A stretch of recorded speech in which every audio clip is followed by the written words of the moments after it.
Yo, what's going on? It's your dog Artman the Great, and we're back with another boxing conversation while I work on some boxing art. You know what I'm saying? We staying busy around here. We staying productive. I hope everybody's having a productive Saturday. I know folks are getting ready to watch the instant classic Canelo Alvarez versus the almighty John Ryder in Guadalajara, Mexico. Yes, they're having a good time. They're going to have a great event. It's going to be a classic rivalry. Canelo Alvarez, Mexico versus John Ryder out the UK, man. It's a classic in the making. Everybody's talking about it. The fans are talking about it. It's going to be an instant classic. Now I'm talking shit. That everybody's not talking about that fight. Actually, what they are talking about is how terrible of a fight it is. So what's good, fam? Shit, nothing, man. Just enjoying my day. Yeah, just enjoying my day. Let's get started on some art. Gonna paint a few happy trees today. But what's up with you, man? What's good? What's good in Texas, man? Speaking of Texas, man, I gotta go back. Gotta check it out.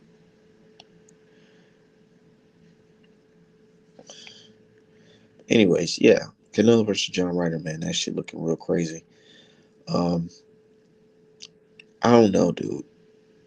The only reason why I want to watch it is because Canelo said if he loses, he's gonna retire. And sometimes boxing has a funny way of humbling some fighters.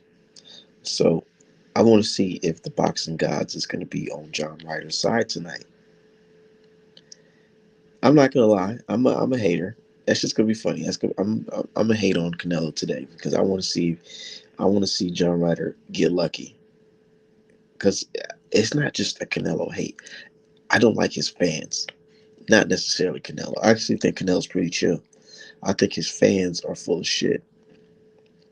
So yeah, I'm gonna be hating on him. Hopefully, John Ryder go in there and pull it off, but the chances looking real slim because Canelo, despite him, uh, I don't consider him pound for pound number one. Despite all that, I think that he's still a good fighter, at least a better fighter than motherfucking John Ryder. You know what I'm saying? What's going on? What's up, man? I just what's What's up, up with you? Julius? I All don't right. know. I find all this funny because like not only with the John Ryder thing, like I understand if Canelo fans wanted to say, okay, the ass whooping by Bivol was so vicious, he needs some recovery. But they're actually justifying why this is a good and challenging fight, which I find ridiculous. And also, then it's funny because as soon as what's his name Berlanga signed with Matchroom, then you got dudes already moving from Ryder talking about well, actually Berlanga's earned his way. I'm like, what the fuck? Berlanga was the laughing stock of all the boxing like last week. Now Man, all of a sudden yeah, he's earned a Canelo shot. Like, come on, bro. Like, shit is crazy at this point. I mean, but You we, you know man, yeah. what's going? What's crazy, man, is what's up with y'all, man? How y'all doing? No, I'm Shit. fine. Yeah. It was a lazy Saturday just watching this lame ass Buatsi fight. Oh, he fighting? Yeah, this shit is horrible. Like, it's not good. I mean, I haven't been high on Buatsi since he fought Craig Richards because I thought he looked like shit then. But this is, I mean, it's only round two, but womp womp. Whole card been trash, and now we're here. So just And finishing it off. it's not on the zone.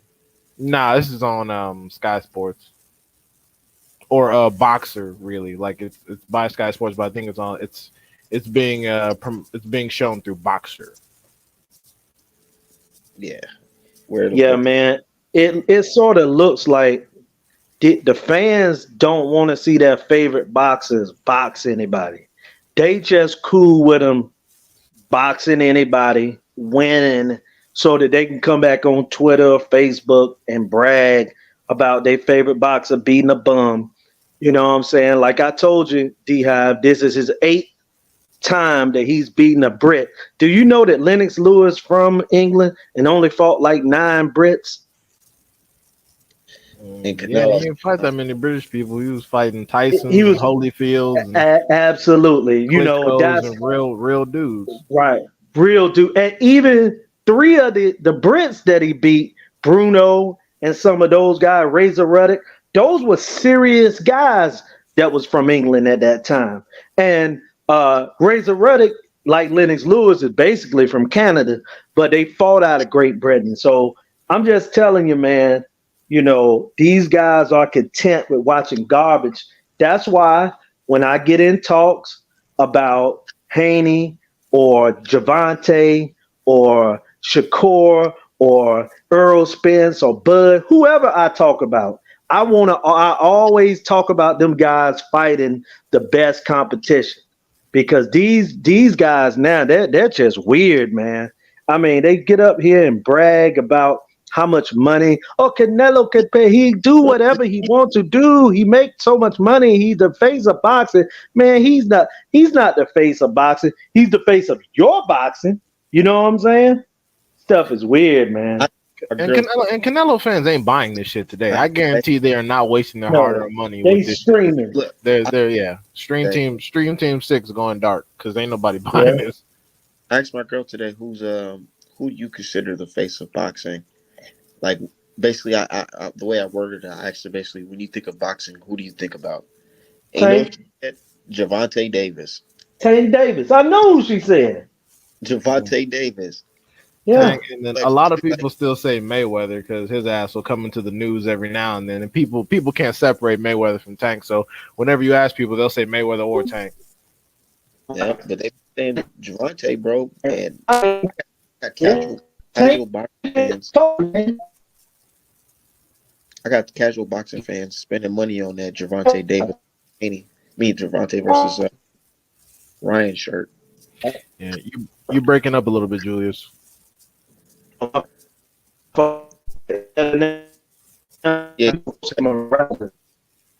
you gonna have to jump back in. You might have to Yeah. jump.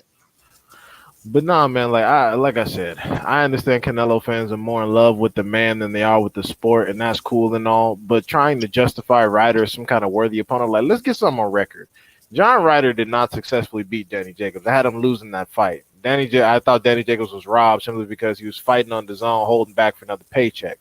Second off, Danny Jacobs carried the shit out of John Ryder. The man had 30 knockouts, wasn't fighting like it. So let's get those two things out of the way. He had John Ryder hurt multiple times and could have finished him, but probably let off the gas because that DAZN money is too good. Dan Jacobs been giving up his name for a while now. So that's whatever. But even still, a win over Danny Jacobs at that stage in his career, what does it say really?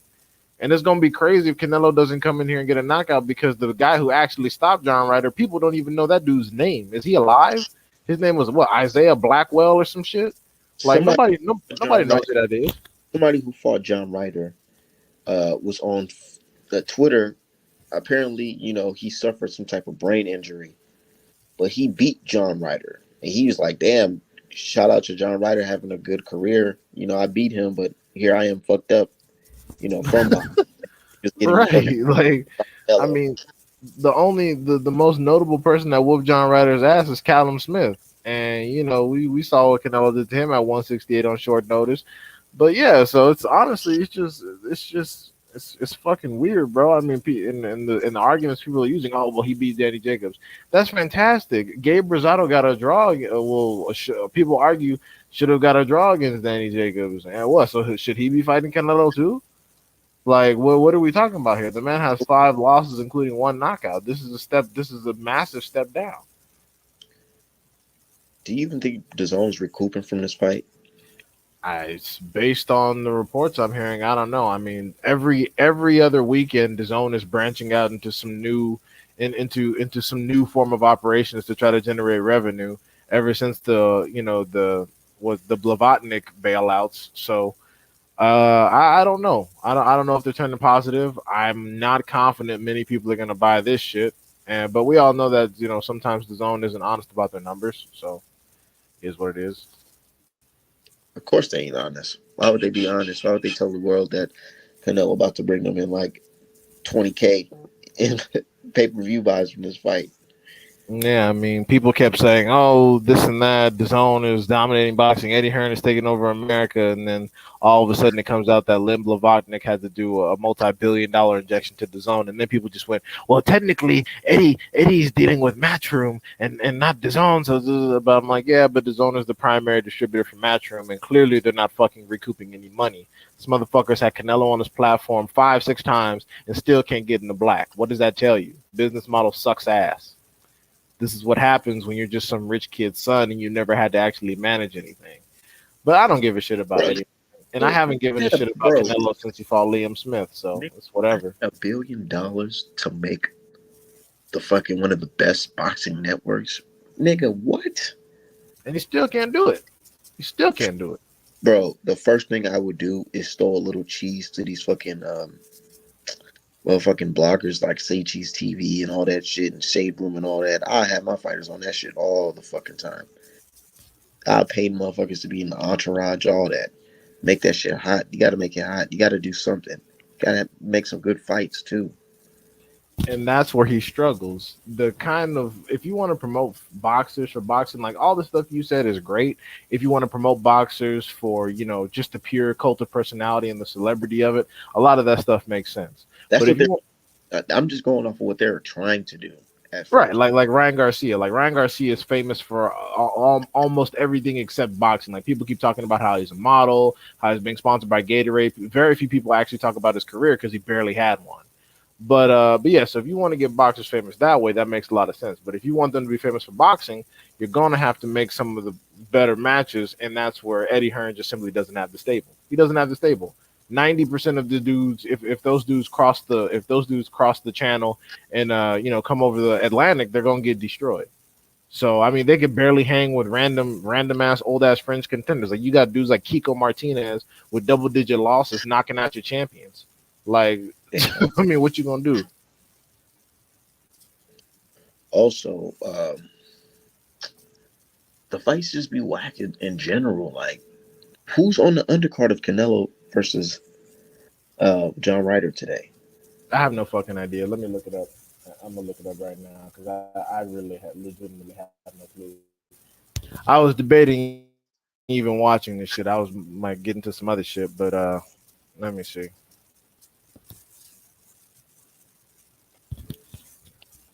All right. Come on, box wreck with your slow ass.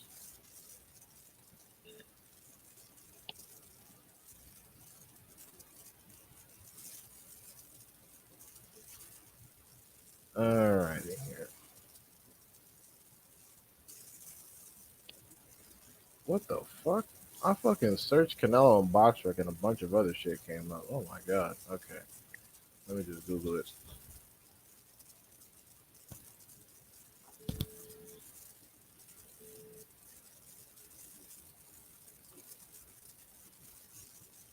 All right. All right, so on the Canelo John Ryder card, we got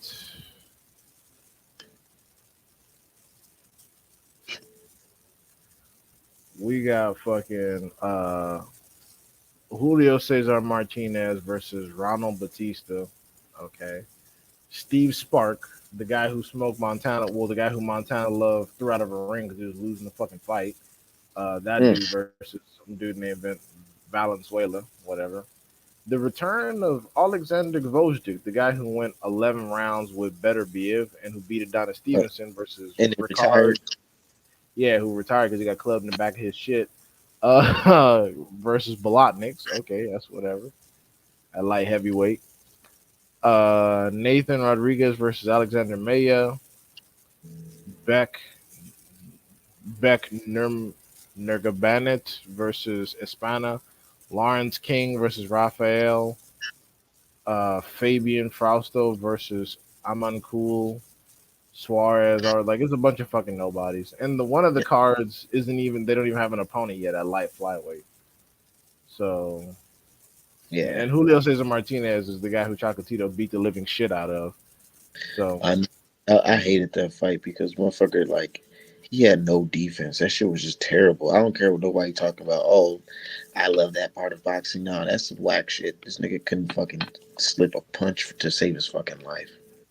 that's crazy. I picked JCM to actually stop Chocolatito. That shit was wild. But then that was a bad pick. But then luckily I came back by calling the Estrada versus Chocolatito fight bar for bar. I had Estrada edging it by decision, so I got myself back in the game with that one. I ain't gonna lie, you D Hive. I don't be watching those fights. I talk shit about them, so people assume that I don't watch them, but I talk shit about them because I do. Like I completely understand why people don't find the smaller weight classes interesting. I really do, and that's not from a lack of knowledge. That's from me actually watching them. I watch those garbage ass sperm weight fights, and I completely understand why people don't like them. And the thing is, people don't have to like them. Like, I don't understand why people who think that they're some kind of boxing expert or boxing purist because they pay attention to boxing that everyone else doesn't. Like, if no one else is paying attention to it, how important is that knowledge really? That's just a very niche. That's a very niche part of the sport that no one really cares about. I mean, I like some of the fights, but then some of the fights I don't like. But I understand why most people don't support those divisions. People like, oh, America, and again, I can't stand when people go, Americans this, Americans that. You will never go to any other group of people and complain that they need to watch American boxing. You won't do it. You won't go to Ukrainians and talk about how they need to support and watch American boxing. So don't do it to us. If we don't want to watch those little motherfuckers, we don't have to. I can't stand dudes who do that. America is like, yes, bitch, this is America, and everyone who wants to be somebody got to come here to fucking be somebody. So until that changes, yes, we will be calling the shots, and that shit is bullshit. Just like that. And when you Is that split is that simple? Oh, all the money isn't in America. Then tell motherfuckers to stop coming over here. Oh no, all remember right. they remember they was trying that shit, and my dude Midwest was one of those folks who used to say this shit all the time. Man, America don't not even a mecca of boxing no more. It's not the mecca of boxing. The mecca of boxing is Saudi Arabia. I'm like, I nigga, mean, yeah, well, the Saudis are trying to clean dirty money, and that's fine. But you they can say all that, but very few people are able to go to Saudi Arabia and get premium bread like that. Only the top level world names like fucking AJ can go over there and get all that money. So but again, if somewhere else is the mecca of boxing, tell people to stop coming over here to try and make a name for themselves. Oh, they can't because this is the place where you do that. Okay, then. So it's really not a discussion. Because if that was people talk all about all this European money, I'm like, okay, then why can't Lomachenko go to the fucking capital of Ukraine and fight in front of his people? All right, because it's currently being fucking bombed. Like no, like I'm sorry, but it's not what you think it is. And the weirdest part is that it's not even foreigners that talk all this bullshit. It's other Americans. People who live in the safety of America talking about how America's not the center of the like what the fuck is wrong with you? Like, dude, you think foreigners care about what you're talking about? They don't care. nigga, They they don't care. nigga, they trying to get on the fastest boat here, nigga. Yeah, dude, like why do you think all the best and brightest of every nation try to come to the United States? There's a reason behind that. So, because trust me, I wish some of them would kind of fucking stop. I wish they would stay where they was at. But no, they keep coming over here. So it's when people try to talk about, oh, America's not the center of boxing, but I'm like, does that make you feel good? Does that make you feel better? I remember, I forgot who it was, but they was talking that shit about all the Japanese numbers. I'm like, dude, viewership doesn't always translate into dollars. There's a reason why like Law and Order has one of the highest viewership ratings on planet Earth for a TV show. Those motherfuckers don't make as much money as movie stars of movies that only come out one time.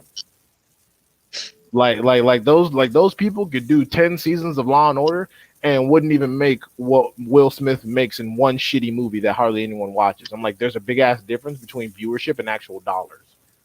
Exact. Shout out to everybody in the chat though. My dude, first let me read my dude Kevin. In fact, he said I'm gonna need to get that when it's done. Oh yeah, hell yeah! I already know this is gonna be one of the fucking money makers right here. I'm going crazy on this. It's actually some client work that I'm working on, but this will be available on the website once it's all completed. Hell yeah, Four Kings.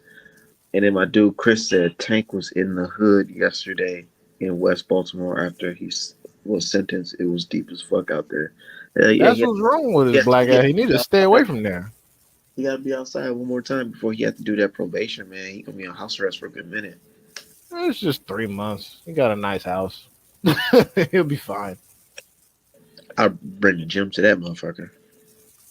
Yeah, nah, but no, for real. Tank needs to stay off from over there. Every time he goes over there, he winds up in some shit. There's a reason behind that. I That's what understand. case at. Huh? He caught that case in Baltimore. Yeah. Yeah. Yeah, that's what happened there. I mean, usually you're tried in the same jurisdiction as where the crime is committed, unless it's on some, racketeering or white collar type shit. But yeah, no, he was in Baltimore. Every time he go over there, he wind up in some shit. That's So I mean, do your charity, but then get the fuck off from over there. This nigga got in a whole hit and run and just fled the scene. Like, I'm out this bitch. He probably had a pistol on him.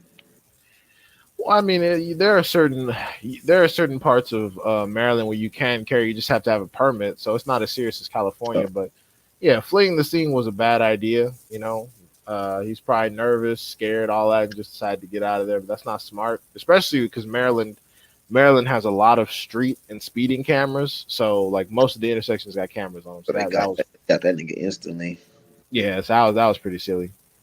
Nah, that was pretty Especially goofy. But regular nigga with a public defender. That nigga have been sitting. I mean, maybe. I mean, the reality is that the punishment that he got was a deal that was already reached with the state's attorney with his defense counsel. So they were just following through on a deal that was already done. The Yeah, judge didn't. Yeah, the judge just went by the sentencing guidelines that were already laid out by the deal. The judge didn't come to this conclusion. So yeah, I know the, how it works. I remember I had my own situation going on, and nigga, my lawyer just went straight to the back. Hey, I swear this nigga was in there for like 5 minutes, and he came back and was like, "All right, so here's the deal. This is what we want you to do." And then when I start questioning it, he was like, "Nah." Basically, the lawyer got upset that I questioned the deal that him and the judge already had planned out. And I'm like, "Bro, this is some funny shit. Y'all niggas is really in cahoots, all you motherfuckers. It's all a game." well, I'll admit. So contrary to popular belief, public defenders are not bad attorneys. No, Uh, I had a real lawyer, not a public defender. Oh, okay, okay. Well, you had a private attorney. Well, yeah, private attorneys have a better relationship with judges. But contrary to popular belief, public defenders are not bad attorneys. Being a public defender is actually a difficult job to get. The difficulty is public defenders have high caseloads. They have like sometimes 100 clients that all are headed to trial, and it's just one of them. So if you've ever worked in a legal field, that's incredibly hard to do. I know. I But heard enough time to really evaluate your case. yeah, it's extremely hard because one trial in and of itself is a lot of work. So imagine 100 of them. So yeah, he's nigga said he had a real lawyer, not a public defender. That's fucked Yeah, I know. For $100, and then I spent fucking $500 just to talk to the motherfucker for the first time. Yeah, shit's dumb. Yeah, no, but private defense counsel, they have a better relationship with judges and district attorneys because oftentimes private lawyers have worked in those offices. So people think that it's skill level as to why they cut better deals for their clients, but really it's the interpersonal relationship. Whereas public defenders are more likely to be like either fresh out of law school or some people that worked in nonprofit, but they're real idealists and stuff. But yeah, people mad about Tank's Boy, deal. I'm like, if y'all want to be mad, blame the judge. Don't blame Tank. Tank went in there with an attorney. He pled his case. He pled guilty to all charges, and that's what the judge decided. That's not Tank's fault. yeah, and Blame the judge. they told me he got off. He got off. No, nigga, he got sentenced. Yeah, he was tried, convicted, and sentenced. That's how it goes. Tell the judge to give him more time if you're upset. Don't complain to Tank because his lawyer earned his money. Yeah, Yeah, if you mad at someone, go outside the courthouse and protest that judge. Be like, hey, Your Honor, why'd you give him that little bit of time? Don't what? You think Tank's supposed to advocate for more time for himself? Oh no, I don't want that. Give me 20 fucking years in jail. Like what the fuck?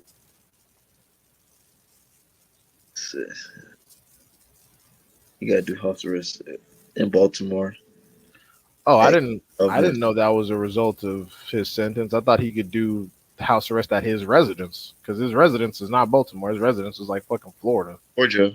I thought he lived in Georgia. No, I thought he lived in Florida, like Miami or like fucking like the Keys or some shit.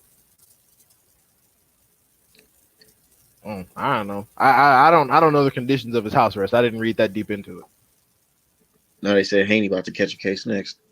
it. That's Based off what? I was like, how? What the fuck? you know how they like to say that Haney copies Javante Davis? Oh, yeah, he got to hold up a liquor store to get some respect. Yeah, yeah. You know that's what he got to do. He got to be down. The fact that Haney still has to earn the right to be the best lightweight on the planet will always be insane to me. I'm never gonna forget this. Like if Haney's career goes how I think it's gonna go, I like dudes are gonna try to hop on the bandwagon so much, especially after he clears Lomachenko, because motherfuckers acting like, They oh, gonna, we when I was watching growing up watching boxing Haney, that was like watching greatness. I'm glad I was able to watch that shit. right, I love the exactly. Meanwhile, it's fucking blacks for Lomachenko all over the goddamn place. They're gonna be talking all nigga. that shit. All because he said Frank Martin was fucking old in boxing years.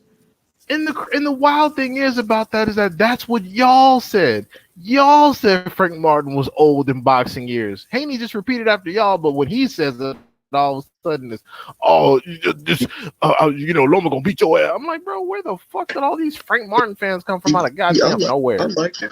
I like Haney. It's always the I like Haney until he said this, until he did this. It's always the niggas Right. who always did motherfucker from the beginning. I think And that's the some and the lame thing shit. is, And the thing is, too, you don't need to like Devin Haney. You can hate Devin Haney, but don't try to make up some weird ass excuse for it so you don't have to do any introspection. Like, yes, the fact that you hate a person for no reason is fucking weird, but it is your absolute right. But don't try to blame it on something random so you don't look crazy for hating on a dude you don't know for no reason. That shit looks wild. Yeah, like that one nigga on Twitter. Right, that shit looks crazy to me. Like, oh, I was cool until like, no, you didn't like that person. You don't know why, but in order to avoid admitting you have a mental fucking illness, you gonna make up some shit. You're mentally fucking ill, just disliking people for no because they exist. Like, what the fuck? That's some serial killer shit. Yeah, how is Frank Martin the boogeyman when everybody got to handle business? Tank got to handle his business. Haney got to clear Lomachenko and then see what Tank talking about after his little 90 days is up. Because Tank got a gym at his fucking house. He can still I train. like Frank Martin a lot, but I think the experience with Devin Haney would be too much for him. I mean, maybe. I'm not saying Frank Martin can't beat Haney or any of the top dudes, but to say that he's a boogeyman is wild considering the top dudes haven't even handled their business yet. Give the top dudes a chance to squabble amongst themselves and then let Frank Martin come in and get some. Frank Martin is in the same position as Boots right now. And ain't nobody talking about Boots no boogeyman. Everyone says Boots sucks ass because he got a 12-round domination over Karen. So it's like, I come think on. right now Frank Martin is ranked higher than Boots because Frank Martin actually fought a top contender. Okay, saying Michelle Rivera is top is a lot, but he's Take pretty solid. top. The reason why is because motherfuckers was picking him to win. That's Everybody, true. Motherfuckers were going crazy talking about Michelle Rivera. Oh my god, Michelle Rivera's jab is gonna be too it, much for Frank Martin. quiet. Yeah, It all was, right, it was a quiet night on Twitter.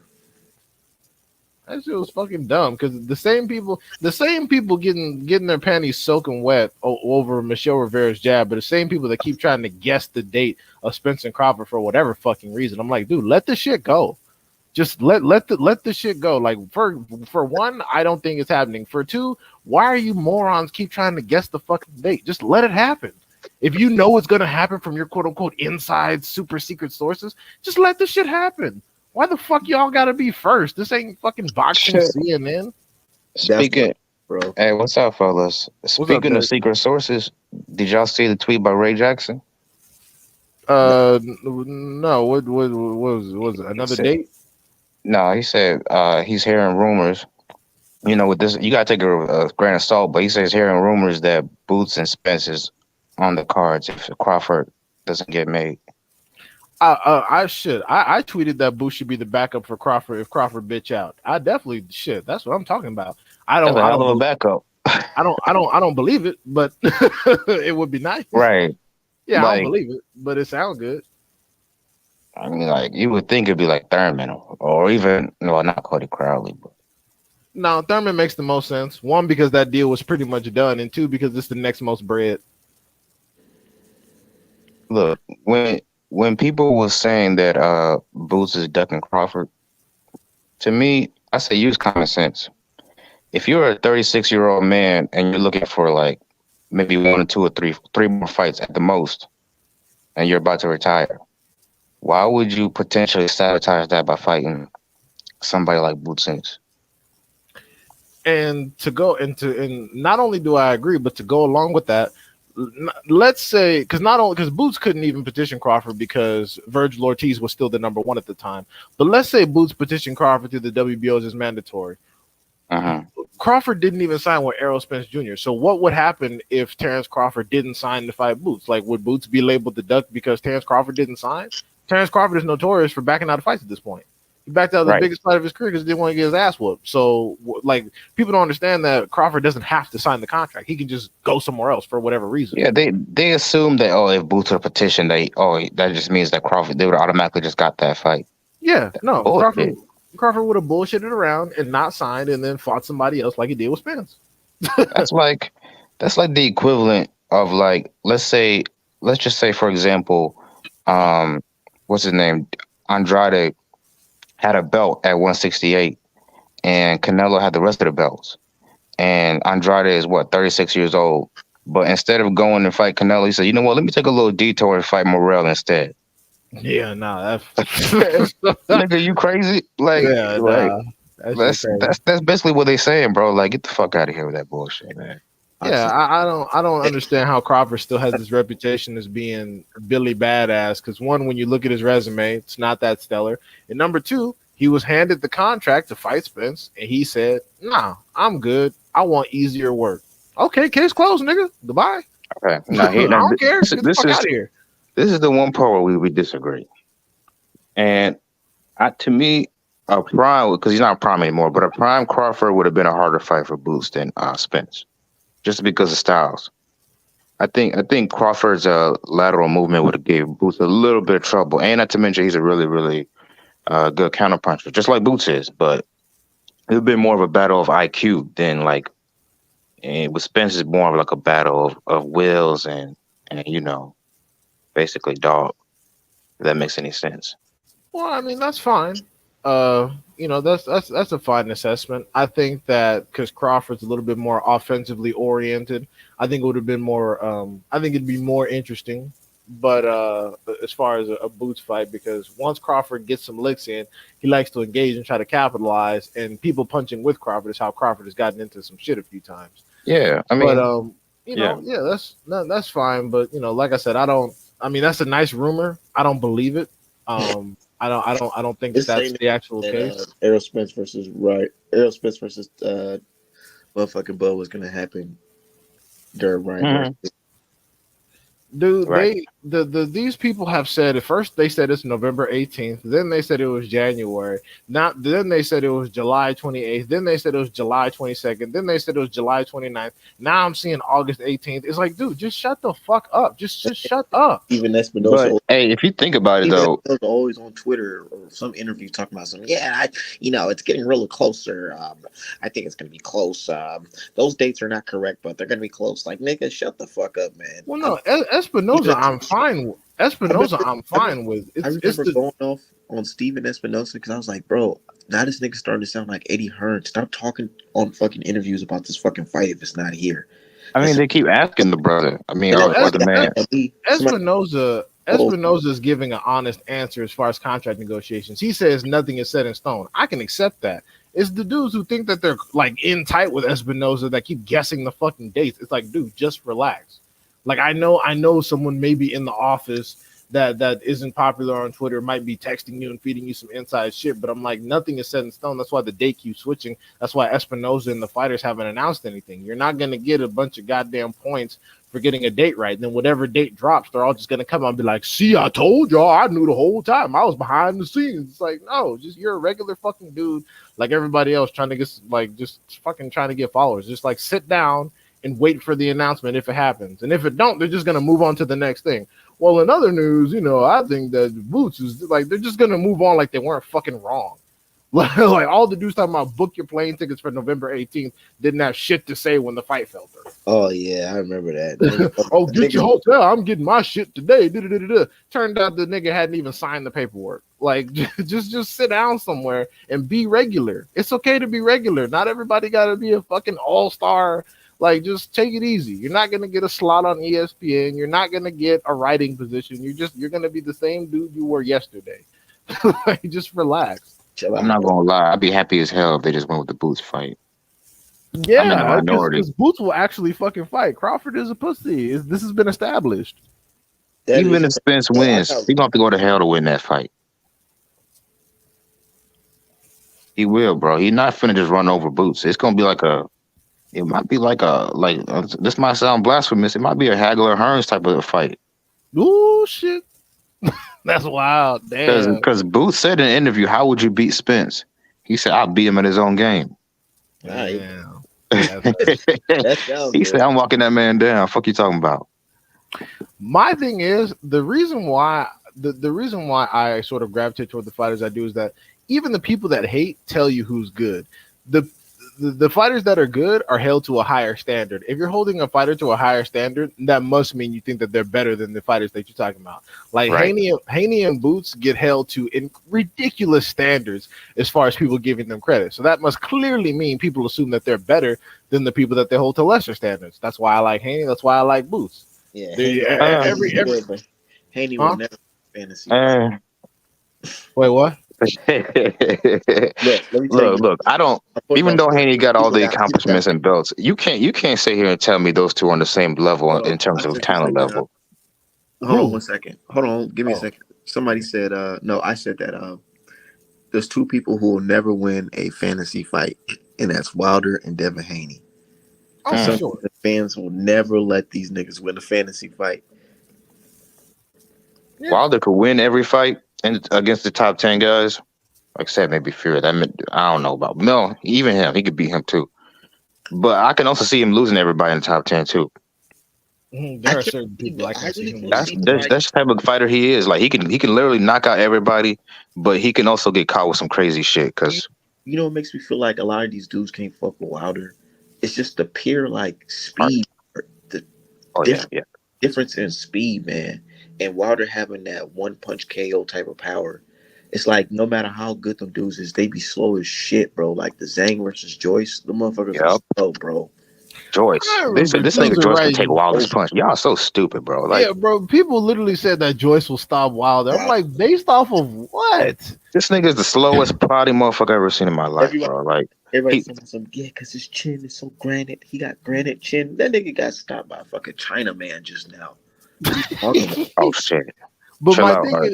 my thing is, people keep talking about chin. I'm like, bro, you don't have to knock somebody cold out to even stop him. Like I said, you can shut an eye, you can break a nose, you can fracture an orbital. Like those kind of things can stop fights. And as y'all have seen, fight out. But even before the Zhang fight, I knew Joe Joyce wasn't fucking no Wilder. Even at this stage of his career, he would have got put the fuck out of Man, there. I really The only wish thing I said is that Wilder might have had to double tap his chin. Like he might drop him, he might get up, and then you have to drop him again for him to stay the fuck shit, down. he can do that. I mean, and the crazy thing is like, oh, Usyk wouldn't get hit. Get the fuck out of here. When did Usyk turn to Floyd Mayweather? Usyk will get smoked by Wilder, and that's why a lot of dudes rather Usyk fight fucking Dubois or Fury or do anything else but fight Wilder. It's funny because they set up these fantasy fights, but then they don't want them to happen. We shouldn't even get that fight because he's just gonna lose. It's He the better. same as Mm-hmm. It's the same as how people say, "Oh, Canelo would just run over John Ryder." I mean, Canelo would just run over David Morrell because Morrell only has 6 fights. Okay, so let's get it then. Nah. We need that Ryder. We need that Ryder. It's like, oh, man, shut the fuck up, They're bro. Ain't nobody stupid if telling they you that think shit. Canelo would even make that fight. Exactly, yeah, dude. If I was Canelo, I wouldn't fight fucking Morrell. Are you kidding Right. me? The motherfucker's a psychopath. I would shoot If I'm him. Benavidez, I'm not fighting him either. Nah, Benavidez need to put in some more. He ain't done shit. He need to go ahead and fight Morrell. He ain't done nothing. Nah, man. I feel like the Canelo fans want Benavidez to fight Morrell so they can protect Canelo.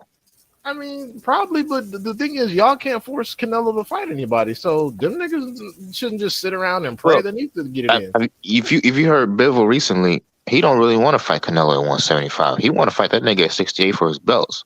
So Yeah, we're gonna because he could find out how probably. bad Canelo wants this rematch. Well, that's why Canelo's trying to keep it at 175 because he's not going to be a champion anymore. And I pray for the dudes at 168 because Bivol is not a hoe. If he makes 168 comfortably, all you niggas are in danger. Hey, All y'all. Bivol showed me something, bro. Like he did not care about the money. He's one of them niggas that actually does care about that legacy bullshit that these fans be talking about. He seems to care about that shit. He wants the belts. Well, but he also knows that the belt is the key to money because look at all the fights you can make. Morel, Benavidez, Charlo, fucking Mm, Plant. Like, look at I all think it's gonna be a one time thing. I think he's just gonna get the belts at 68 and then go back up to 75. He would be crazy as hell to leave all Probably that drop. money down there and not ice those dudes because some of the like Plant is an easier fight than fucking Canelo. Oh, it is. Yeah, But so what does he get out of fighting Plant? money. Really? I mean, is Plant some huge ticket seller? No, but Bivol clearing Canelo twice would do decent numbers. That'd be humiliating. You lose this nigga, and then he goes down to your weight class and takes all your belts. That's Precisely. why Canelo don't want to fight this nigga at 68. You know what it is, bro. Exactly, because Bivol would basically be the dude. It's like y'all said this guy was pound for pound the best, the cash cow, unbeatable, da da da da. Terminator dude. I smoked this dude not once but twice, and went down to his own weight class and cleared him. They're gonna be like, well, he's past his best, nigga. He's 32 years old, nigga. That's like an athlete's prime. Literally, this is prime. That's why whenever ARTMAN say Canelo's washed, I'm like, nah, don't do that just because his little fucking knee hurts. This is prime Canelo. The reality is he stepped back up in competition, and y'all are realizing he's not that good. No A-level fighter can be controlled by a jab. Canelo is not an A-level fighter because he can simply be controlled by a fucking jab. That's a harsh reality y'all need to just accept. And look, don't get me wrong. You know I don't like Canelo. What's up, He's NJMP? a good fighter. He's definitely a good fighter, especially like in his prime. Like, well, I mean, What's up, around Papa? the time when he fought Triple G the second time, I thought he was pretty good back then. Canelo's But best weight is 154 and 160. exactly, One, Pushing it. yeah, he looked a lot more fluid down there. right, but again, there's too much comp down there. Imagine Canelo at 154, how his career would have turned out. That's why when he's like, well, there's no black fighters at 168. Exactly, motherfucker. That's why he went up there. Man, imagine fucking dude. If Canelo has stayed at 154, you got the Charlo Bros, you got Prime Andre, you got Lar, you got Hurd, you got J Rock. Like, bro, he wouldn't have. He might have got over on J Rock and Hurd because they had their little issues. But both Charlo Bros down there, man, bro, they would have taxed that Potentially a ass on in the Spence fight. IRS. And then you got Spence coming up, bro. Like, nah, dog. Bro, on real talk, even like Tim Tszyu versus a 154 Canelo is some competitive shit. It is. Oh, it definitely is. Yeah, so it's like, man, nah. Canelo got the fuck up out of there. He was like, you know what? There are too many Negroids in this division. I'm gone. I fought that one, that little bald head, milk dud head having ass one. That wasn't good, so I'm out of here. Yep. He'd rather fight Callum Smith and Billy Joe Saunders, and then like niggas wonder why we disrespect the UK fighters. Like, bro, a lot of them just don't got the heart, bro. Like, let's be real. I mean, don't get me. There's some good ones, but a lot of them they just fold when it gets to that point. Like Joshua. And people get upset when you say that, but the thing of it is, it's not even about their heart. It's just their lack of experience. Their amateur system has a homogenous population, meaning that they often see fighters with the same styles to them. They don't have a lot of stylistic exposure. Their amateur system is very limited. Even when they go to the world level, they haven't had as much exposure as Americans or Ukrainians or Cubans who, travel around the world and often see different styles and have longer amateur careers. So it's exactly. Yeah, so it's just the reality that their amateur and pro circuits are limited. Like, especially if you have a limited amateur career, you go pro in Europe and you've never fought anywhere else. Who the fuck is you fighting? Right, and then it's like a nigga playing overseas in the British basketball league or some shit like that. And then somebody says, well, I mean, that's cool, but can you do that shit in the NBA? Right. And then niggas are like, "Well, man, you're just a hater, bro. There's good basketball players overseas too. Yeah, that's cool, but America's the mecca. Like, yeah, America is where you come to test your skills, and not because necessarily Americans are the greatest, even though we are right now. But America is where everyone else comes to fight. It's where everyone comes. It's where all the Mexicans come, all the Ukrainians, the Kazakhs, the Russians, the Chinese. It's where everyone goes to fight. and it's the greatest melting pot for the gene pool, meaning you're going to have a lot of genetic diversity and you're going to get the best experience. That's what it comes down to. People think it's about being, it's patriotic and national and it's nationalistic and jingoism. No, it's just a reality. We have the most diverse gene pool, so we have the best combination of all the human abilities, which is why we usually have the best fighters. That's just what it is. This is the only country where its fans will root against their own fighters. Well, I first noticed this shit. With Kovalev and Ward. See, first they'll tell you that, oh, it's because Floyd hits women and he's a piece of shit, so I'm rooting against him. Yeah, okay, well, what's the excuse for Andre Ward? You're rooting against Andre Ward against Kovalev, a dude who has beaten his wife, who's a alcoholic, all that shit, and he's a racist.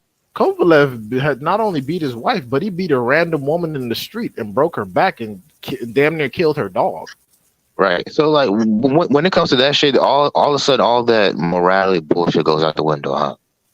Well, that's because I often say that Caucasian Americans haven't had a quality fighter to root for since Kelly Pavlik. So whenever they see a white boy that look like they could beat some black ass, they get behind him with the quickness. Right. They don't want to admit it, but it's obvious. Yeah, like Lomachenko getting over on Rigo. Triple G became certified when he knocked out Curtis Stevens. A lot of people, they don't remember that, but yeah, when Triple G first stopped Curtis Stevens, when he knocked him out after Curtis Stevens and talked all that shit, America certified Triple G. They were like, oh my God, this is the guy. This is the guy. He's our guy. This is it. Like white folks in America, that's when they were like, oh yes, Triple G is the fucking man. After getting over on Curtis Stevens. Run like Floyd Mayweather, dude. He sits there and just fights, bro. He fights, man. Triple G, he's such a knockout artist. That's what they be saying. Shit like that. A white Mike Tyson. He's better than Roy, dude. Yeah, people will say Triple G is better than Marvin Hagler, and I'm like, sound good. He wouldn't. I mean, bro, he wouldn't even fight Charlo. You think back in the day he would have fought fucking Tommy Hearns? Nope. Going 15 fucking rounds. Nah, yeah, Triple G, he wouldn't have been able to hang it back in the day. Somebody like Julian Jackson come up and fucking I ain't gonna lie, scramble his eggs. Some of these fighters, the way they be gassing out in the third, fourth round, they would not make it 15 rounds against none of these niggas, bro. Well, that's what. Well, Triple G is definitely not one of them type of niggas. He definitely has a good gas tank. I'll give him that. That's because Triple G conserves a lot of energy and motion by not running around the ring or chasing people. Derevchenko, that nigga looked winded like a motherfucker. That's because he was old as fuck by that time. Because part of the reason why Canelo fought this nigga. Body, that's why. Yeah, exactly. No, hardly anybody goes to Triple G's body. So Canelo did. When Derevchenko started tagging up that body, Triple G was like, "Whoa, this is different." Canelo didn't really go to the body that much until like the third fight when Triple G was like well over 40. He was probably shitting all over himself wearing Depends. So but yeah, no, like a lot of these dudes, that's what happens. I mean, I understand Caucasian American needs somebody to root for, but it's mainly whenever a black person is the American representative, that's when they just pick whoever else. Like all of a sudden it's American citizens for Inoue. It's like, what? Like I'm seeing Americans go harder for Inoue than fucking Japanese boxing fans. Exactly. They're going for Inoue over Fulton, bro. Like it's fucking creepy. Like, and then when we point this shit out, we're being victims and we're playing the race card. Yeah, like I see plenty of ways that Inoue can win. I do see it. I talk shit about Inoue because I don't want him to win, but I have a thorough understanding of his skills and abilities. Do I think he's some kind of generational talent at this point? Not quite yet, but if he beats Fulton, because I'm really high on Fulton, bro. I'm gonna have to go back on that because I think Fulton is, to me, a top 10 pound for pound type of guy. So you beat him after going up to his weight class, no tune-ups, nothing, just straight for Fulton. I gotta give it to you. Right. I'm not disagreeing with you. I'm saying then we can have those talks. But people were calling him a generation before he even like fought Butler. People were saying, "Oh, he's a generational talent for clearing Donaire," and I was like, "Hey, hold the fuck on." But like I said, it is very weird that there's a lot of Americans for Inoue talking about, "Oh, Inoue is the man. He's risking it all." Blah blah blah. And I'm like, okay, well, to be honest, this is his first experienced prime undefeated champion level opponent. All the other champions that he fought were either far past their prime, had very limited actual experience aside from fighting Inoue, or fucking both. people give him I forget dude's name, but people give him credit for that Japanese dude who fought in like his first 10 fights, went on to become a unified champion, and that's cool and all, but that was after the fact. And I'm pretty sure fighting Inoue allowed him to get a decent amount of experience, and the guy he cleared for those belts wasn't even close to an Inoue level opponent. I mean, So, I mean, yeah, we should be used to this game plan by now. Don't y'all see it? Like anybody but blacks, like literally, like especially anybody but It's African man. Americans, Look, more I literally specifically. watched that movie. What's that movie with Samuel Jackson? Great Great White White Hype. Hype.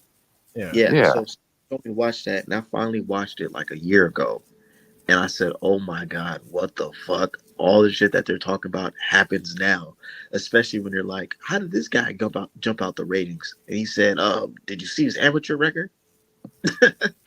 yep, You remember that part when he's talking about yep, that? The white dude got his amateur record. That's why he's ranked high in the pros.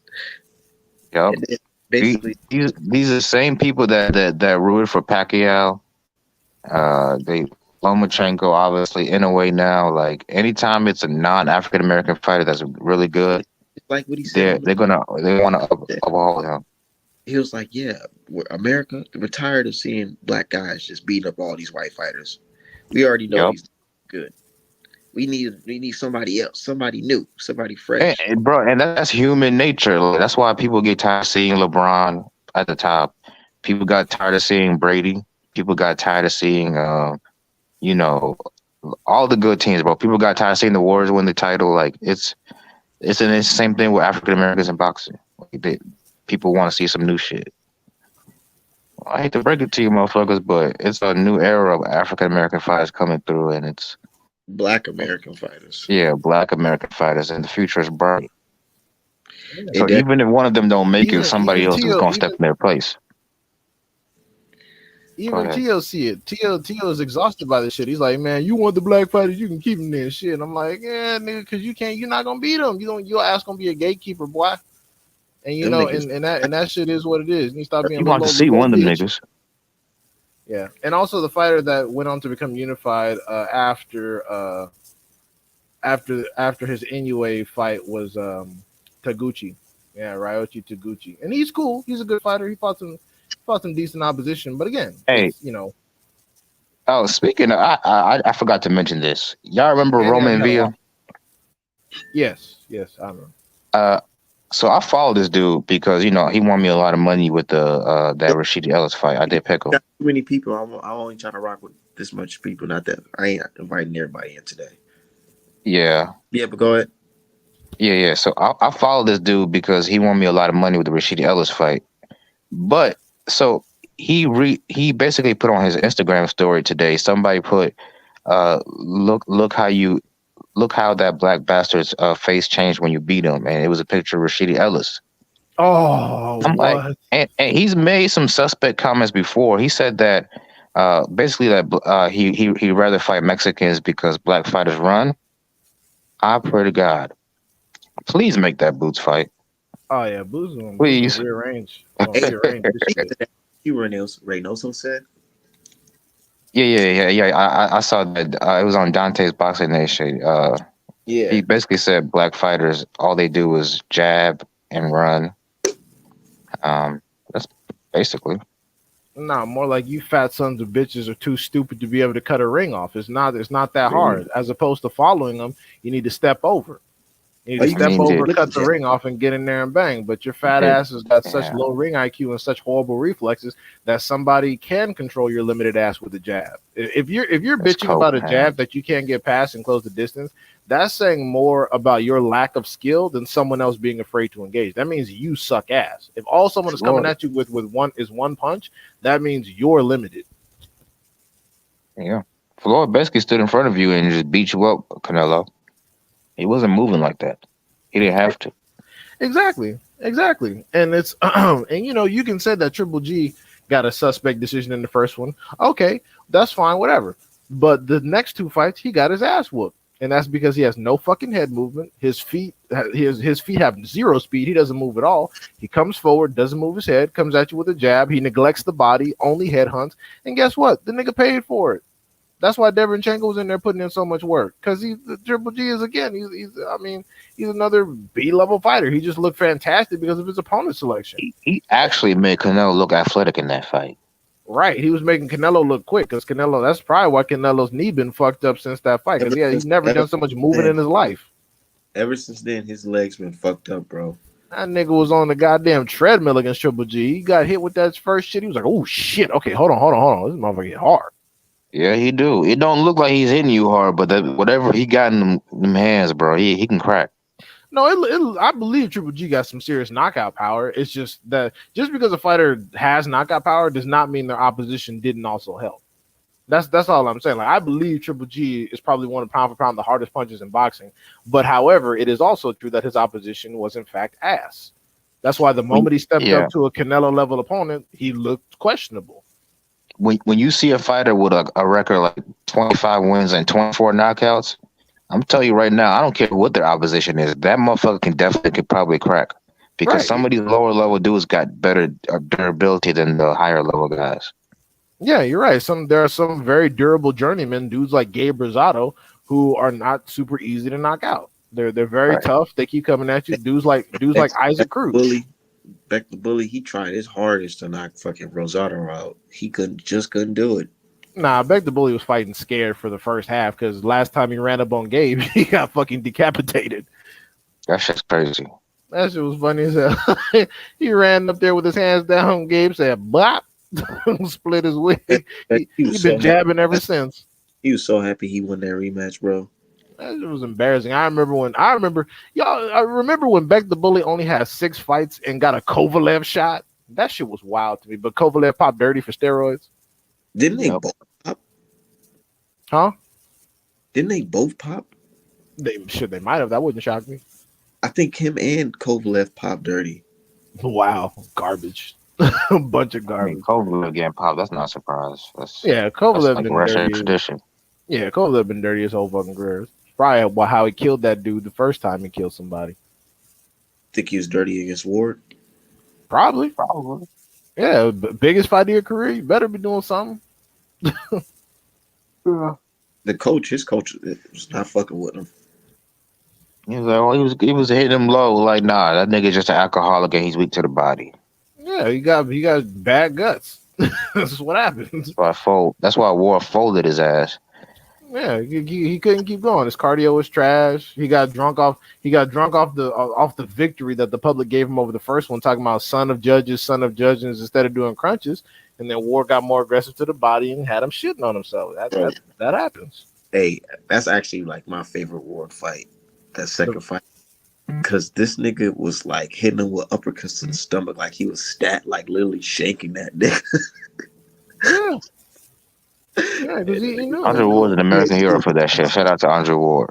Yeah, he knew it was soft. He knew it was soft to the body. He knew he couldn't hang with the pressure, and he was getting a little old. Ward He was did beat his ass handicap. Ward said, "Fuck it, I'm gonna fight your ass. I'm gonna whoop your ass with all the fucking body I got left." Yep. because especially because people said that American citizens were saying Ward lost the first fight, calling him son of judges. That's what Kovalev called him, and everyone jumped on that bullshit. He's like, all right, I'm gonna show you this next fight. Went in there, and stopped his ass. And it's the same people The same people that root for both worlds. Lomachenko, Triple G, and now Canelo. It's the same motherfucking people, bro. Yeah, show is, and they're gonna learn. Called Ward a cheater for punching to the body. Will turn around and say, "Ain't no way Tyson Fury cheated." Yep. But what I wanted to talk about, we didn't even talk about it, is what happens if Canelo loses to John Ryder? Retirement, You immediate heard what that nigga retirement. said? I'm Don't retiring. pass go. Don't collect $200. Get your ass out of here. And I'm not talking about regular retirement. I'm talking about I don't want to hear Canelo speak in public or his fans ever again. I'm finished. If Ryder pulls this shit off at this stage in Canelo's career, not only am I not giving should I give Ryder some props? Okay, yeah, whatever. But he's easy. He's an easy ass Vic. But no, I'm permanent retirement. Get out of here. Don't speak about boxing. Don't talk in public. Just get out of here. You look if so I'm done. Right, because this could be your last fight. Is there any chance this is your last fight? No, you look. If John Ryder beat me, so I'm done. Right? What does that So, say? so you're basically saying that John Ryder is a bum. Absolutely. Canelo's always been honest. It's his fans that make up lies for him. So all these niggas talking about, well, he's a mandatory, so he earned this shot. Well, Canelo's telling you out of his own mouth, this nigga's trash. And that's so like stop pretending that this some shit that is not what it is, bro. Like this is a fucking tune up. Yeah, because and the thing is too, when is the last time Canelo's been forced to defend against the mandatory? That bitch ass nigga Yodro. Right. So it's like, dude, this dude, you guys keep saying he can fight whoever he wants. Okay, well then you can't keep saying he can fight whoever he wants, but then say, oh, well, he has to fight his mandatory because those two things are mutually exclusive. They can't both be true at the same time. Either he Bro, can fight whoever he wants, or he has to adhere to mandatories. look, So exactly. We all like Tank Davis. None of us was happy seeing him fight Rolly Romero. Shit, we barely like to see him fight fucking Ryan Garcia because we don't even think that dude is that good. But we at least we understood that that fight will do numbers and it's kind of good for boxing in a way. So, but we all hold Tank to a certain standard where we expect him to fight Shakur Stevenson, Devin Haney. You know the hardest fights available. You know what I mean? But these Canelo fans, this man can do no wrong. He could fight they mama. They gonna support that shit. and the thing is too, with Canelo, it's the same as Tank. I only want to see Tank fight two fucking people. I'm not asking him to fight everybody. I'm not even asking him to fight dudes like Frank Martin or whatever. I want to see him fight two people. But then it's the same with Canelo. I wanted Canelo to fight two people, Charlo and Benavidez. That's literally it. He fought 13, Mhm. 14 other people that fucking nobody even asked for. And people keep saying, he can't fight everybody. Bro, he's fought 10 people in the time I wanted him to fight two people. That's it, two people. So Yeah, no, yeah, like dude, like I said, if Tank fights Devin Haney and Shakur, Tank can do whatever he wants for the rest of his career. I'm straight. I'm good. I really couldn't care less. And if Canelo had just fought Benavidez and Charlo, I'd be cool with him now. I mean, he's still a drug cheating son of a bitch, but outside of that, we good. He did what I asked him to do. well, the Benavides fight. I mean the Charlo fight. That dude's got to get his mental right before he step in the ring because Right. I'm you in know at they say, right? 160. I'm not talking about now. Yeah, Oh, Charlo's okay. yeah, Charlo fucking up right now. But I'm in back at 160 when he was right there. Yeah, but yeah, bro. Like if you want to get your little buzz back about being the face of boxing, it's an easy way to solve that issue. Give the fans what they want, just like Tank and Ryan gave the fans what they wanted. Some of the fans. But yeah. Yeah, Tank right now is the face of boxing because his last fight did better than Canelo's last fight. And it's in boxing is a sport of what have you done for me lately? And what have you done for me lately is Tank did better numbers than Canelo. So until Canelo dwarfs those numbers, Well, Tank he is the face of he boxing he until further needed notice. he needed Ryan Garcia to do all the bitch. Did Canelo pop out the womb doing a million pay-per-view buys, or did he need Floyd Mayweather and what's his name, Triple G and all them? Like, get the fuck out of here, bro. Everybody needs a dance partner. Well, that's another thing. People are really confused about Triple G's drawing power. Triple G was putting up Terrence Crawford numbers before he fought Canelo. So Triple G has, despite everyone sucking his dick, he's never been no real draw. Man, Like, I heard But that it was a I heard that 50-50 Tank fight. I heard that Tank versus Ryan did better than Canelo versus Triple G. Is that true? Which uh, one? The I second one. believe. Well, I believe the biggest fight was 1.2 mil. So yeah, I believe it did do better numbers. Well, you know that bitch ass nigga Rick Glazer, the failed promoter. That motherfucker said it did 968,000. I don't know why So people you listen to that unemployed ass dude. That dude has no job. He's on fucking SSI and all types of shit. Who? because he spews that bullshit they want to hear, the anti PBC, anti Tank, anti Floyd narrative. Who? Rick Rick Glazer. Glazer. Oh. You don't know who that is? No, I know who that is. Okay, yeah, that motherfucker. He tells them what they want to hear, so that his numbers are valid, everybody else's isn't. Canelo's highest grossing pay per view, aside from Mayweather, of course, because ain't nobody doing them numbers no more. Is 1.3 million, which is the first Triple G fight. So yeah, Ryan and Tank did better than that shit. That's crazy. Yeah, if the 1.4 one is correct, because I Right. heard it's a 1.2. See, But the thing is too, I didn't know that DAZN was also going to be allowed to distribute the fight on their own platform. I didn't know it was a dual distribution type of deal. I thought that DAZN was gonna, be able to. I didn't know that DAZN was gonna also be able to offer a different price. I thought that there was a situation where they might be able to, like, like well, I thought the zone was only cooperating because of Ryan Garcia's involvement. I didn't know it was also a dual distribution situation, because that was one of the things that Tank's team said couldn't happen when they was talking about Devin Haney. So I didn't know that the zone was also offering the pay-per-view at a lower, more competitive price. If I had known that, I would have anticipated it doing higher numbers, but I thought it was only going to be a Showtime distribution, and the zone was just working with them on behalf of Ryan. So that's the reason why I made that's the reason why I made the assessment that I did. I didn't know until that day that they were offering another competitive price. yeah, man, the zone just trash, bro. Like everything about the zone is trash. Which one of y'all buying that fight though? Ooh, You Canelo got you got shit? me fucked up. Sure, I'm not spending my hard-earned money on that. I work way too hard. Yeah. I did buy a tank fight though, but I'm not buying this. Oh yeah, because Hey, I that won't. tank fight was lit though. We was in that motherfucker. But to be, I'm gonna keep it 1,000. That's not even my favorite tank fight or even close. The Barrio No. fights were better in my opinion. Yeah, because Barrio was a better fighter. Right. Exactly. And it's weird because even Tank stands will admit that Barrios would probably beat the shit out of Ryan because he would. So it's like, okay, so you're admitting that this was not a step up. This is a sort of a step back. It just happened to be very profitable. Well, see, the good thing about this fight is not because of the level of competition. It's because it pissed off certain people, bro. Not only because how successful the fight was, but some of those people had a high hopes that Ryan would win this fight. Them people didn't So, really believe in Ryan. They just don't like Tank. Bro, some of the well, cats, like my cousin, he was surprised watching that fight because he really thought that like Ryan was capable of doing something in there. I was trying to tell That him like, bro, niggas I suck. told you. not like that, bro. Even my own pops, I had to tell my pops like, man, it's not what you think. Exactly. That's what I'm trying to tell people. Look, people are trying to act like after the fact that, oh, well, Ryan was never that good, but it was a whole bunch of people picking Ryan to win this fight.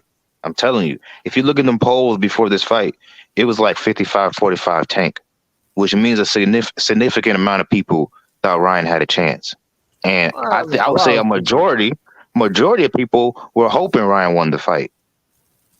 a If lot of people were outside of the just, black community, a lot of those people were just going along racial lines, though. There's also that. exactly. Yeah, this is all That's about, another reason why this fight was important, and I'm glad Tank won. and that's cool. I don't mind people.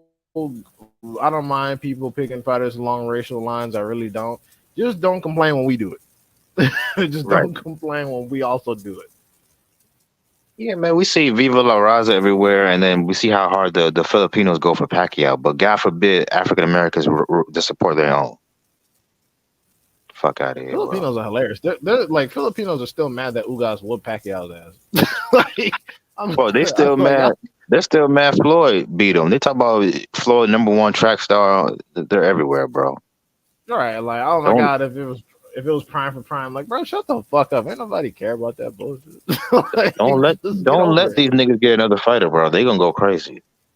All right, I remember because I remember when shit, what's the little Filipino fighter called? Those Casemiro.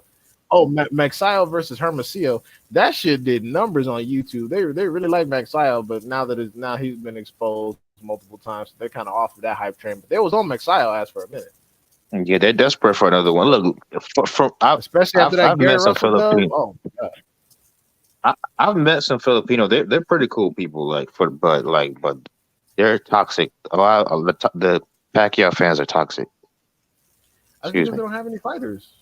they Yeah. don't have any fighters. Like just like a year and a half ago, but right before the Bivol fight, Canelo couldn't be touched. Canelo's whole stable was elite, and then one by one, all of them niggas started getting broke off. Canelo, Valdez, now Ryan Garcia, Julio Cesar Martino, like all those dudes got washed in a year, and then everyone's just like, well, and then they were talking about Zerto's gonna do something. It's like, oh my god, like all these He was dudes, part of that camp. huh? He was part of that camp. For a little bit, I think that's when yeah, I don't think he was for the Bivol fight, but I think he was a part of that camp at some point. But and that's why a lot of the Just camp, stay in boxing.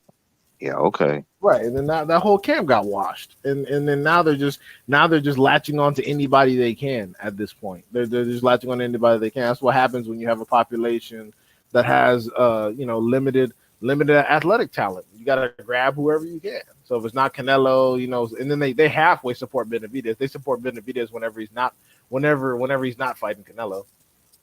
Or whenever he's not fighting a Canelo opponent, I should say, because they Oh were yeah, I was about to all say because they was going hard for Caleb Plant. yeah, they were like, oh, Mexicans for Plant, blah blah blah blah, blah, acting like Benavidez isn't also Mexican. That's crazy.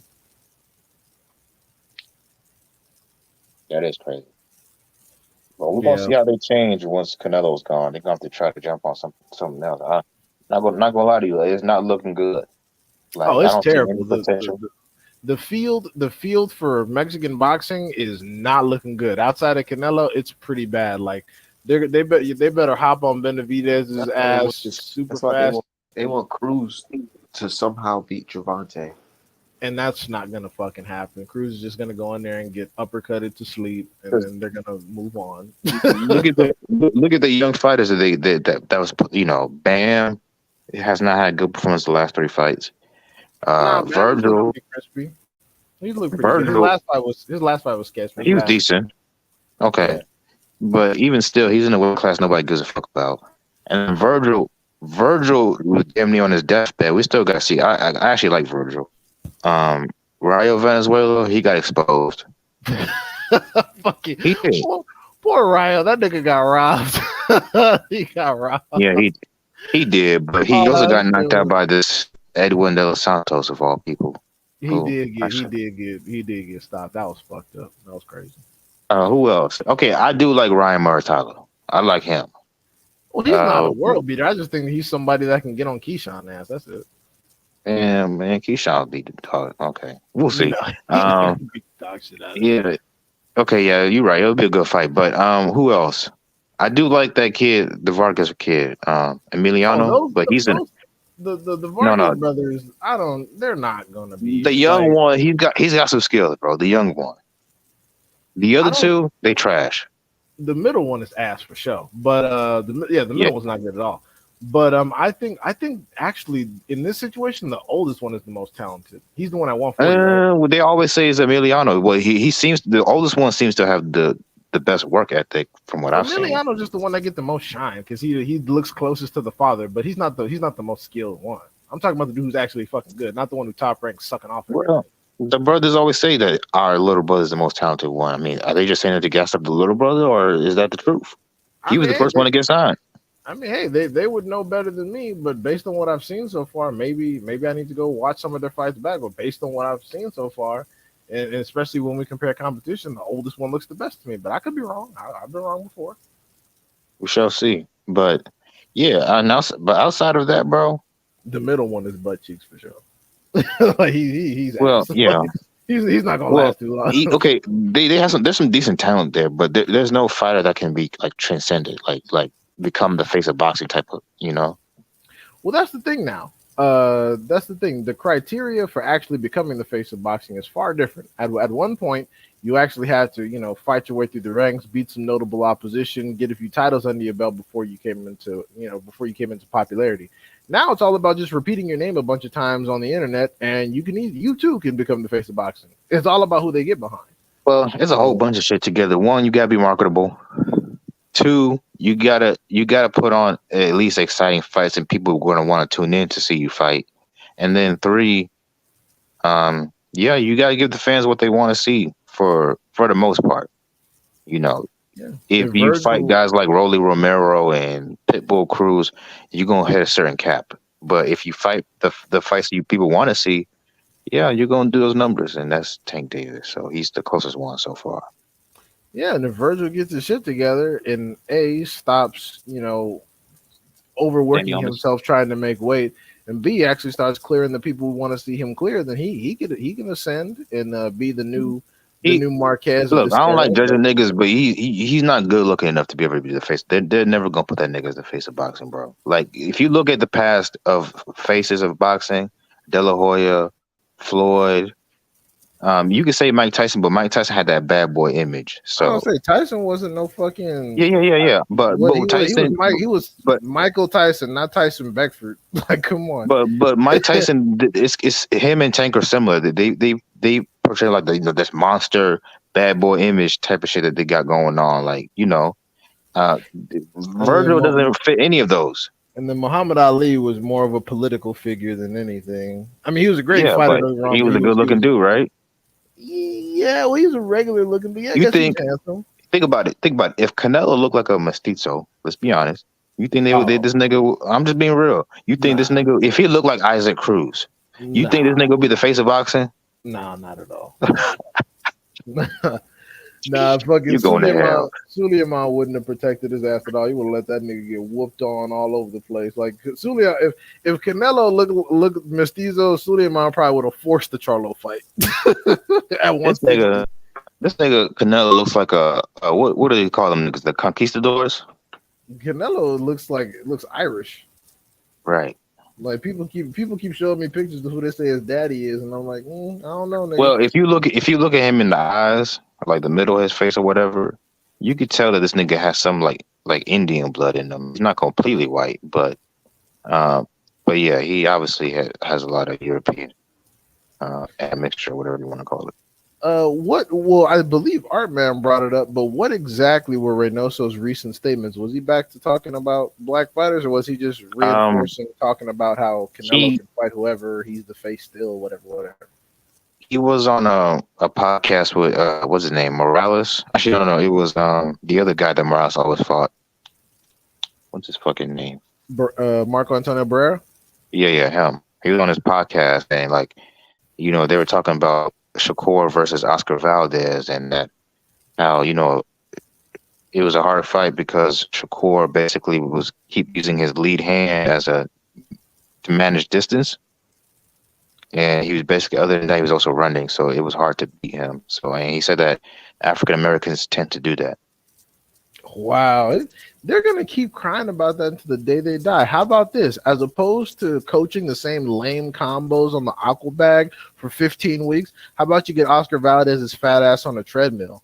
How about you get him to have a more active jab hand? How about you get him to get his head off the line? How about you get him to diversify his punch output, diversify his offense, and step over as opposed to chasing him down?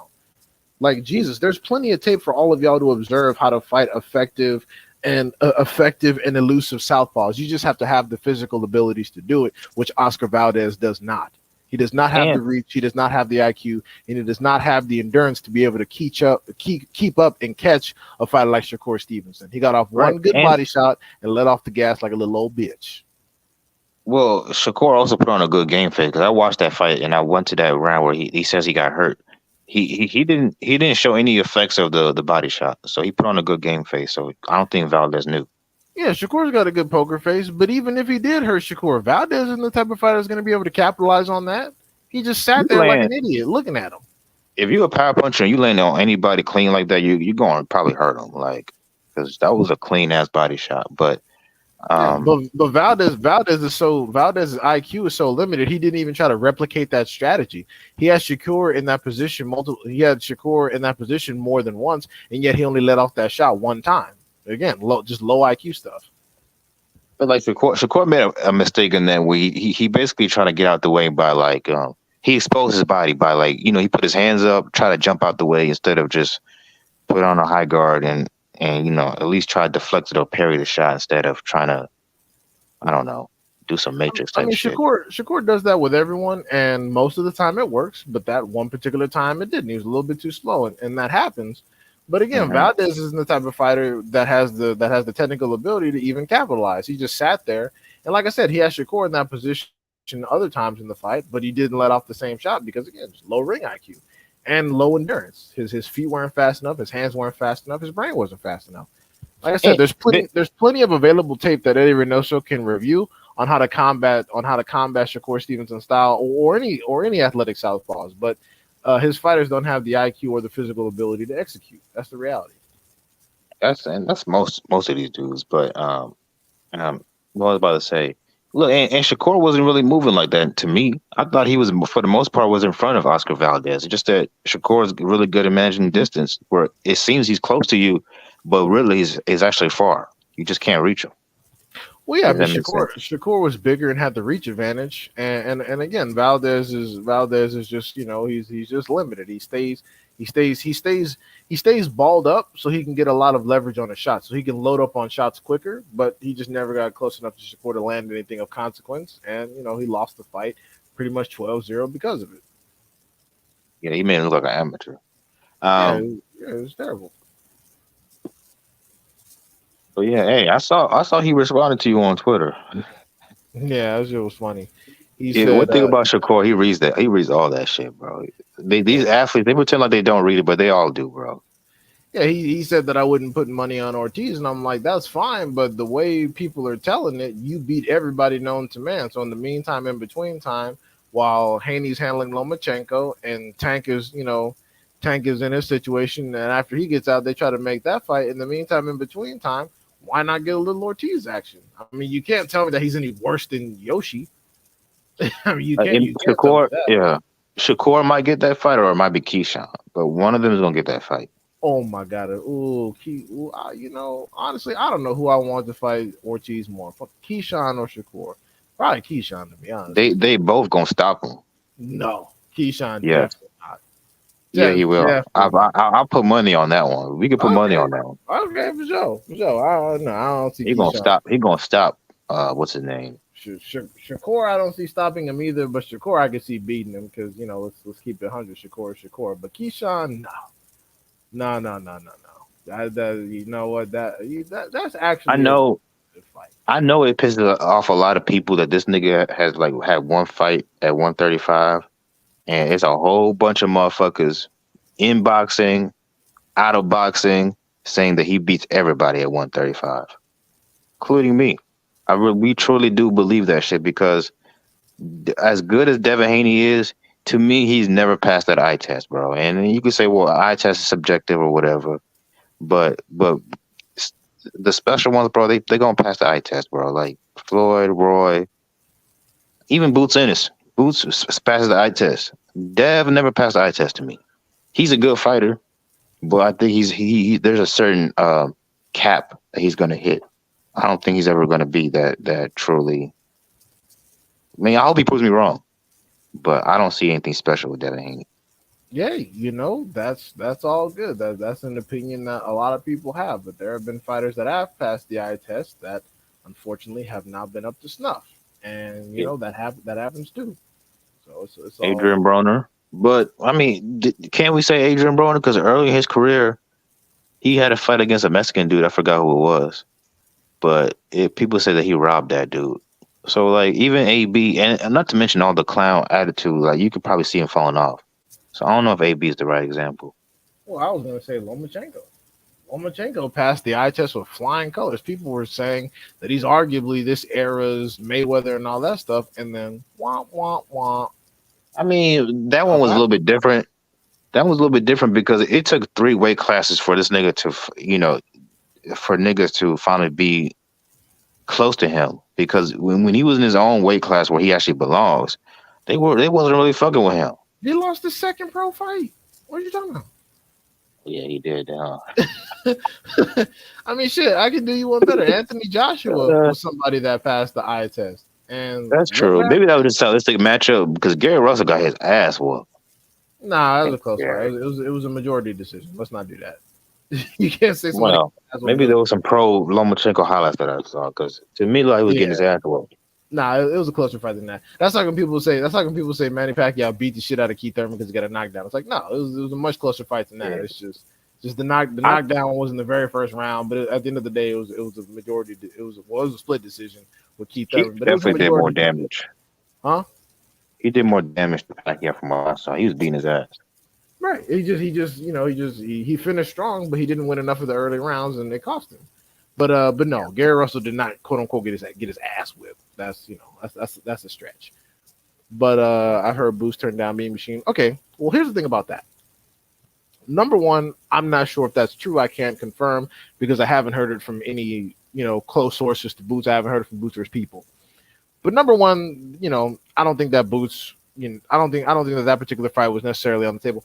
Number two, if Boots were to fight that particular person at this time, like his Mean Machine stopped Michael Fox. Okay, great, that's cool. Unfortunately, Michael Fox is not a puncher, and I mean, well, no, he did. He didn't. I don't remember actually if he fucking stopped him. Did he stop him? Or did that fight go the fucking different? I know he dropped him a few times, but yeah, but even still, with a victory like Michael Fox at this point, what exactly does that do for Boots's career in the rankings? I mean, we have Villa Um, who just stopped it's, Rashidi Ellis. That's a much better fight. So a win over Mean Machine at this time.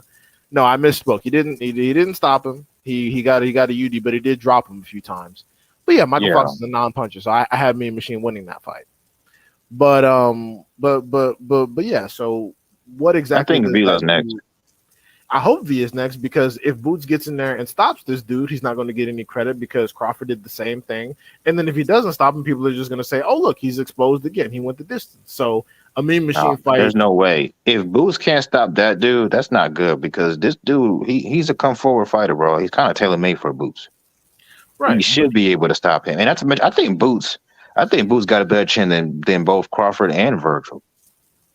I really do believe. I think he's more durable than both of them, and right, I I think he's mean, got better defense than both of them too. Especially when he actually decides to turn it on, because he's kind of like Tank Davis. Boots is willing to take shots in order to get his shit off. right, and that's a fair sort of assessment. But my thing is, why make that? Why take that sort of reputation? Why take that risk of reputation with the likes of a Mean Machine when there are potentially other bigger fights on the horizon, like a Villa, like a Spence or Crawford, if humanly possible, or You when know the belt, why? or when the belts free up, then you can have an Mhm. opportunity at a vacant, and then Mean Machine can come get some right behind whoever that person is. Yeah, yeah, I agree with that. But you know why? If the VFI is not available, I would have took this fight because, bro, like if you can't dominate or beat a dude like Mean Machine, then you're not what I thought you were, bro. Plain and simple. Well, I mean, Boots is according to him, he's scheduled for June. So I mean, he Yes, probably yes. he probably rejected the Mean Machine fight because he had someone else. So it's like, why would I exit a contract I have with this person to get Well, with Mean Machine? you can always keep him like. Can't you like keep it like? Oh, we're not. We have another fight lined up, but we're gonna keep you in mind. So just stay on the sidelines. But why would you just flat out just deny it? Right. I mean, you can always revisit the issue, and in some cases, you can have contract language drawn up to where all you need is a date and venue, like what Samson confirmed with Benavidez and Morel. According to Samson Lekowitz, that fight is already signed, sealed, delivered. All they need is a date and a venue, but all of the terms have been agreed upon. So people keep thinking, oh, contract negotiations, contracts. I'm like, you can negotiate a contract years in advance to where all you need is a date and a venue. You can get all the smaller details as far as money and glove selection and all that other stuff. You can get all that sorted far in advance of a fight. Yeah, that's true. Yeah, so I mean, they could always do that if it's really that serious. But if he clears someone next, then can get a title shot, then Mean Machine can just come right up after. No big deal. So people, oh, he's ducking Mean Machine. Like, does that even make sense? Does that sound like it makes sense? He's ducking the mighty Mean Machine. The dude's got two Right. KO losses. Like, come on, bro. Right. Like, it just doesn't make sense. If you want to hate again, if you want to hate somebody for no reason, that's cool. Do that, but don't try to make up a reason to where you don't look crazy because like you're just Yeah. saying shit. You look crazy. But one thing they definitely got to do is they got to keep Boots busy. Meaning, like you can't have this dude fighting once a year and like, people forgetting about him and shit. You know what I mean? Especially if he's knocking people out like in one or two rounds. Like that's gonna lead to a lot of ring rust, and we don't want to do that shit, bro. He's got to be in front of him as many people as possible. You got to build him. You can't build somebody with 1 year fights one time a year type shit. Yeah, that's true. He went 6 rounds with fucking Lipinest, and he went 1 point something with Clayton. And then he went 1 point something with Delorme. And so yeah, he's Yep. not really been getting a lot of rounds. And I'm not But concerned what? about his ring performance with the lack of Yeah, because I in ring fight time because he stays in camp, he stays disciplined, he's always training, and he trains others. So That's crazy. He's one of the few fighters you could tell actually loves this shit. Because a lot of these dudes, I feel like they're just good at it and they do it because it makes them money. But he seems to legit. He probably do it for free. Yeah, You know? he is one of those weirdos that just legitimately enjoys boxing, and he's already Yeah. started his own promotional company, and he has one fighter signed already, which I thought was cool. Yeah. Something to do in I'd the have been. meantime, in between time. But yeah, man. I hope he gets them fights, bro. And not be like another Andrade or some shit. Like that'd be a damn shame. Yeah.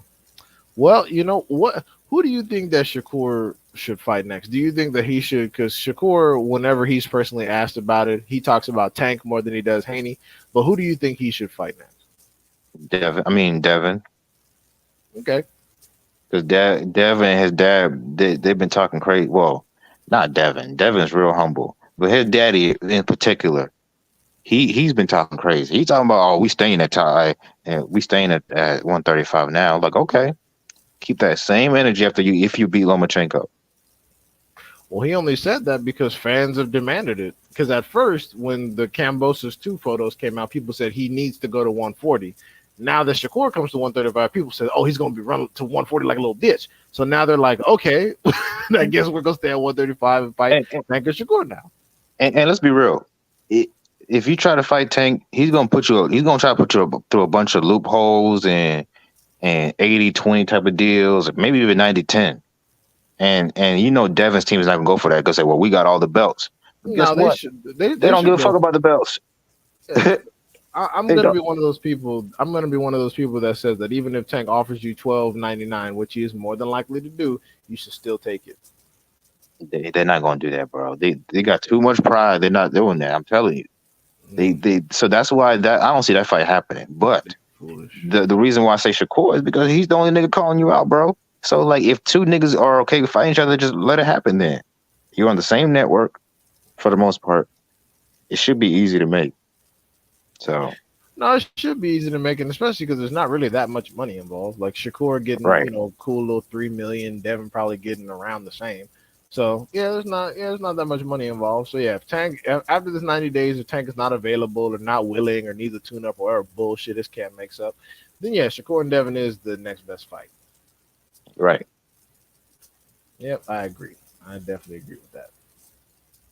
You'll see though. I don't think they would take that. If they do, I got to give Devin all the credit and then some, bro. He definitely wants smoke with everybody. I got to give him that. So He's already you displayed that already. so you're in the camp that thinks that Devin Haney will duck Shakur.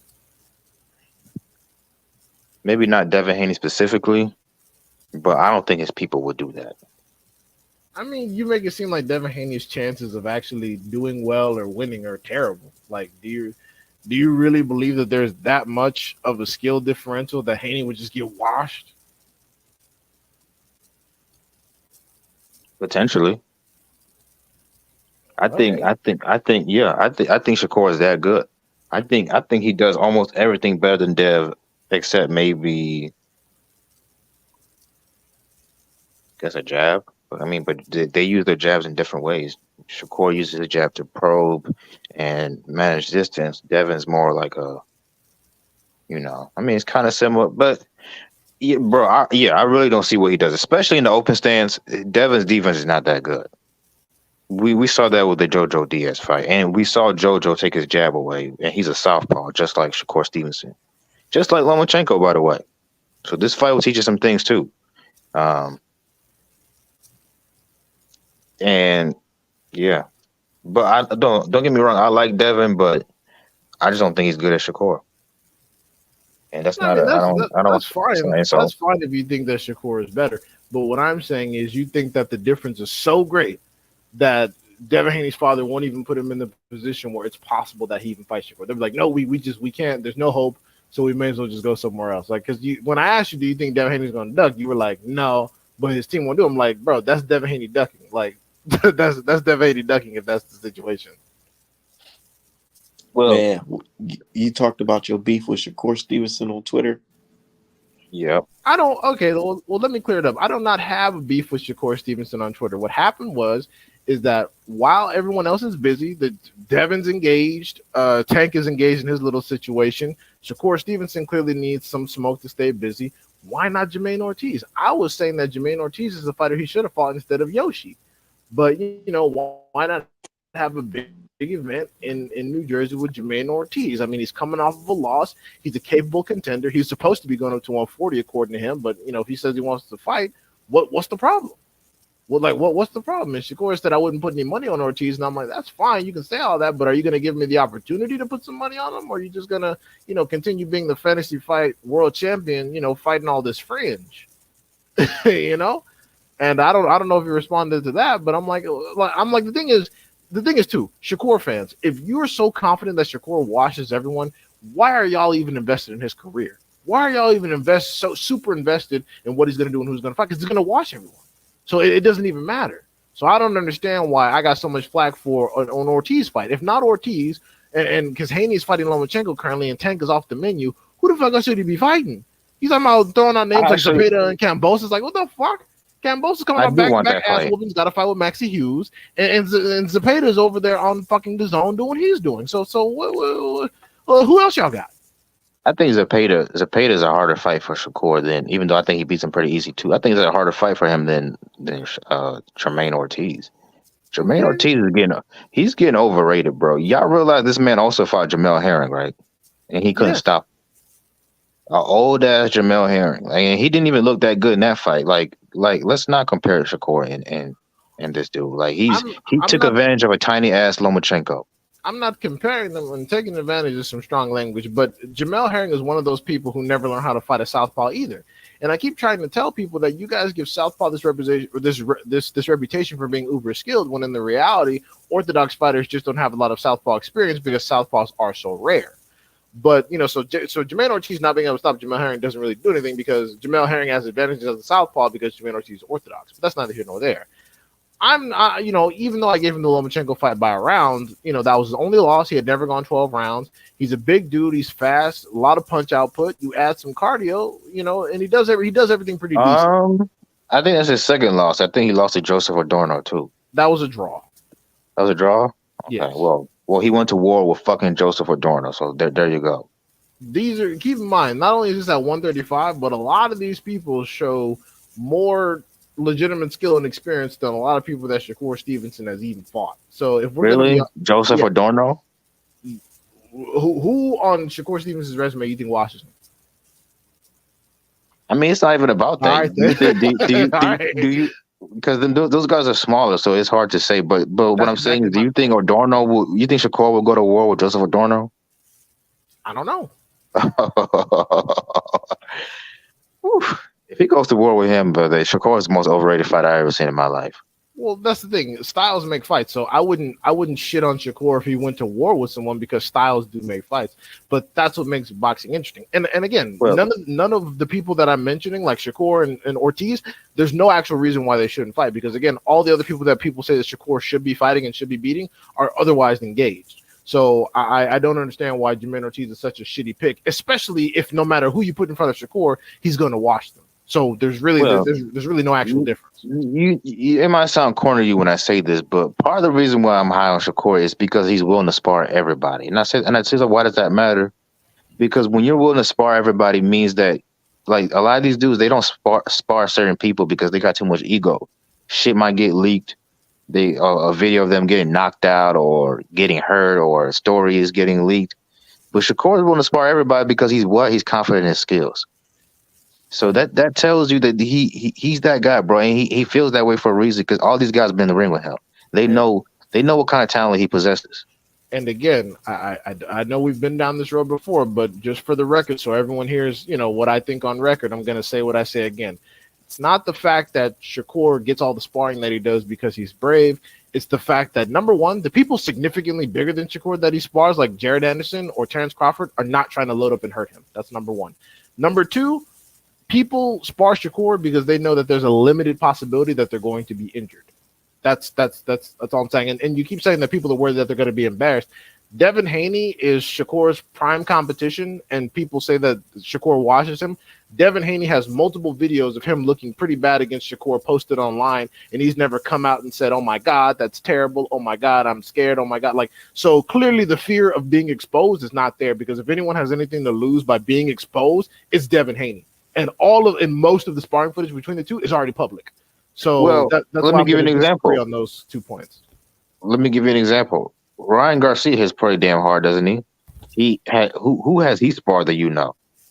I Rolly know that, Romero. and Rolly was whooping his ass. Exactly. But what I'm saying is, that you think Ryan will get in the ring with a Boots Ennis? Well, no, because Boots is the fucking welterweight. Well, Shakur has. And he did say Shakur. I mean, Boots went on a little bit easy on him as far as the punching power, but he was Of still good course. sparring. Oh, because he knows that Boots is not going to load up and hurt him. Keyshawn, he spars him all the damn time. They're not going easy on each other. Keyshawn can crack. But Keyshawn is a Okay. lightweight. Yeah, but he's a Keyshawn is not big only a lightweight too. lightweight, but Keyshawn is not only a lightweight, but Keyshawn has also fought at 130 before.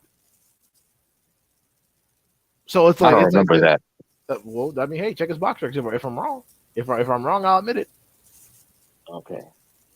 I But don't yeah, know. You might have. I recall Keyshawn has fought as low as 130 and as high as 139, 140 before. So, when he's fighting guys his size, again, he's getting all the sparring because dudes are confident that they're not going to be hurt, because they know that Shakur Stevenson is not a notorious knockout puncher. And when he's fighting guys significantly bigger than him, even Shakur himself admits that they're not loading up.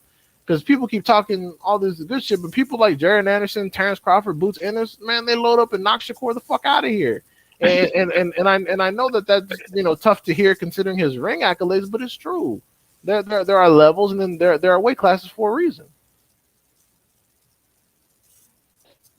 I don't know, bro. I think his skill set is on a much higher level than everybody at 135, including Devin Haney. I think Richard Hitchens would give Dev some trouble. Hey, it sounds fantastic, but we got to see these fights. People talk about Richardson Hitchens, and I'm like, hey, that's great. Richardson Hitchens has a bunch of business he could be handling at 140, but because he got over on Jonathan Bauza of all people, all of a sudden he's this ultimate badass, and I'm like, okay, Richardson, go ahead and clear out Subriel Matias, and then you and Haney can meet up. All of a sudden, there's radio silence. I wonder why this Raymond is. Ford. Raymond Ford. He sparred Devin. He sparred Shakur, and he sparred Boots. They say they asked him who's the most talented one you sparred or you been in the ring with. He said Shakur Stevenson and Boots Ennis. And I've heard those two names consistently from a bunch of fighters. Well, So either these niggas is capping, or there might be something to it. I've always said that Boots is the most skilled fighter in boxing, in my opinion. I've always said that Boots is more skilled than Devin and Shakur. So That's cap. it's true. Like, I strongly believe. Wait, are you saying that I haven't said that before?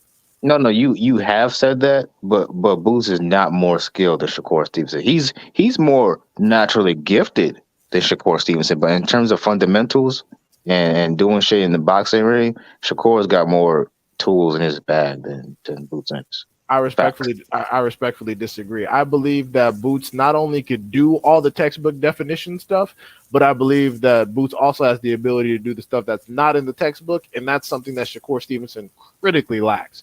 Yeah. Whenever Shakur Stevenson is in a situation where it requires you to go off of the beaten path of the boxing Bible, he typically has some issues, and these moments are very small. They're very small moments of errors. They're very small moments of struggle, but they do exist. What? Because I haven't seen these, but what I have seen is Santiago of all people piecing up Devin Haney. Okay, well, so are we back to comparing Devin Haney to Shakur? Or are we talking about Boots and Shakur? Because I need to make sure I have all my examples. Okay. Well, let's go back to Boots. Boots, as much as I like him, there are times when he's in the pocket and he's getting caught by clean shots. Now, thankfully, he's got a very good chin, but Boots does have moments of lack where his defense is not where it should be. Okay. And and on top of that, offensively, Boots is probably a superior fighter, even though I think Shakur's a little bit better on the inside.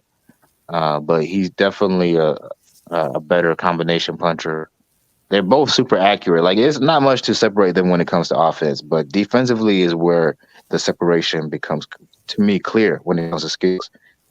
Devin Haney is a better skill fighter defensively than Shakur is a better skill defensive fighter than Boots Ennis. No doubt in my mind. Okay. I'm going to respectfully disagree, and it's primarily for two reasons. So, number one, a lot of people are not going to give him credit, but while Boots is in the pocket, he rolls with a lot of punches. And by rolling, I don't mean like ducking underneath. I mean moving your face in the same direction as the punch, so it kind of grazes you or rolls off. It's kind of like when people thought that Danny Jacobs cold cocked Canelo with a left hook, but Canelo rolled with the shit. That's why it did no damage. People keep saying, "Oh man, Canelo's chin is so rock solid," and it's like, no, Canelo rolled with the fucking shot. He rolled with it because a shot like Danny Jacobs has 30 fucking knockouts. A loaded up on hook like that would have put Canelo on his ass at the very least. So that's number one. Number two, contrary to popular belief, Shakur is not as mobile on the feet as people think.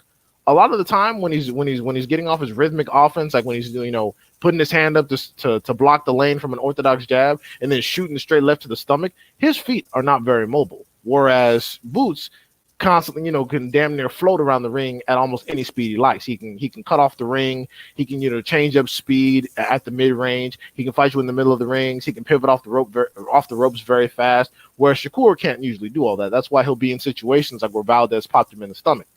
And also another thing is that Boots, even when he gets hit, it's very rare that you're going to be able to get off multiple follow-up shots in succession against Boots. Whereas with Shakur, we saw that Valdez and Conceição were able to do the same thing where they were getting off the same shot, like Valdez letting off 3 straight rights in one shot, and Conceição getting some jabs and then following off with some hooks, while Shakur was trying to do a Philly show and he got caught a few times. So that's why I think that with those two, that's what like I say, like to me, those two are the best two fighters in the world right now. Like even though they don't have the accolades that some of the people that you would put at the top of the pound for pound list, I don't care. Like from what I see, I think they're the two best fighters in the world. So I'm not really going to try to argue about Shakur and Boots. And it's like, you can't go wrong with either one, is what I'm saying.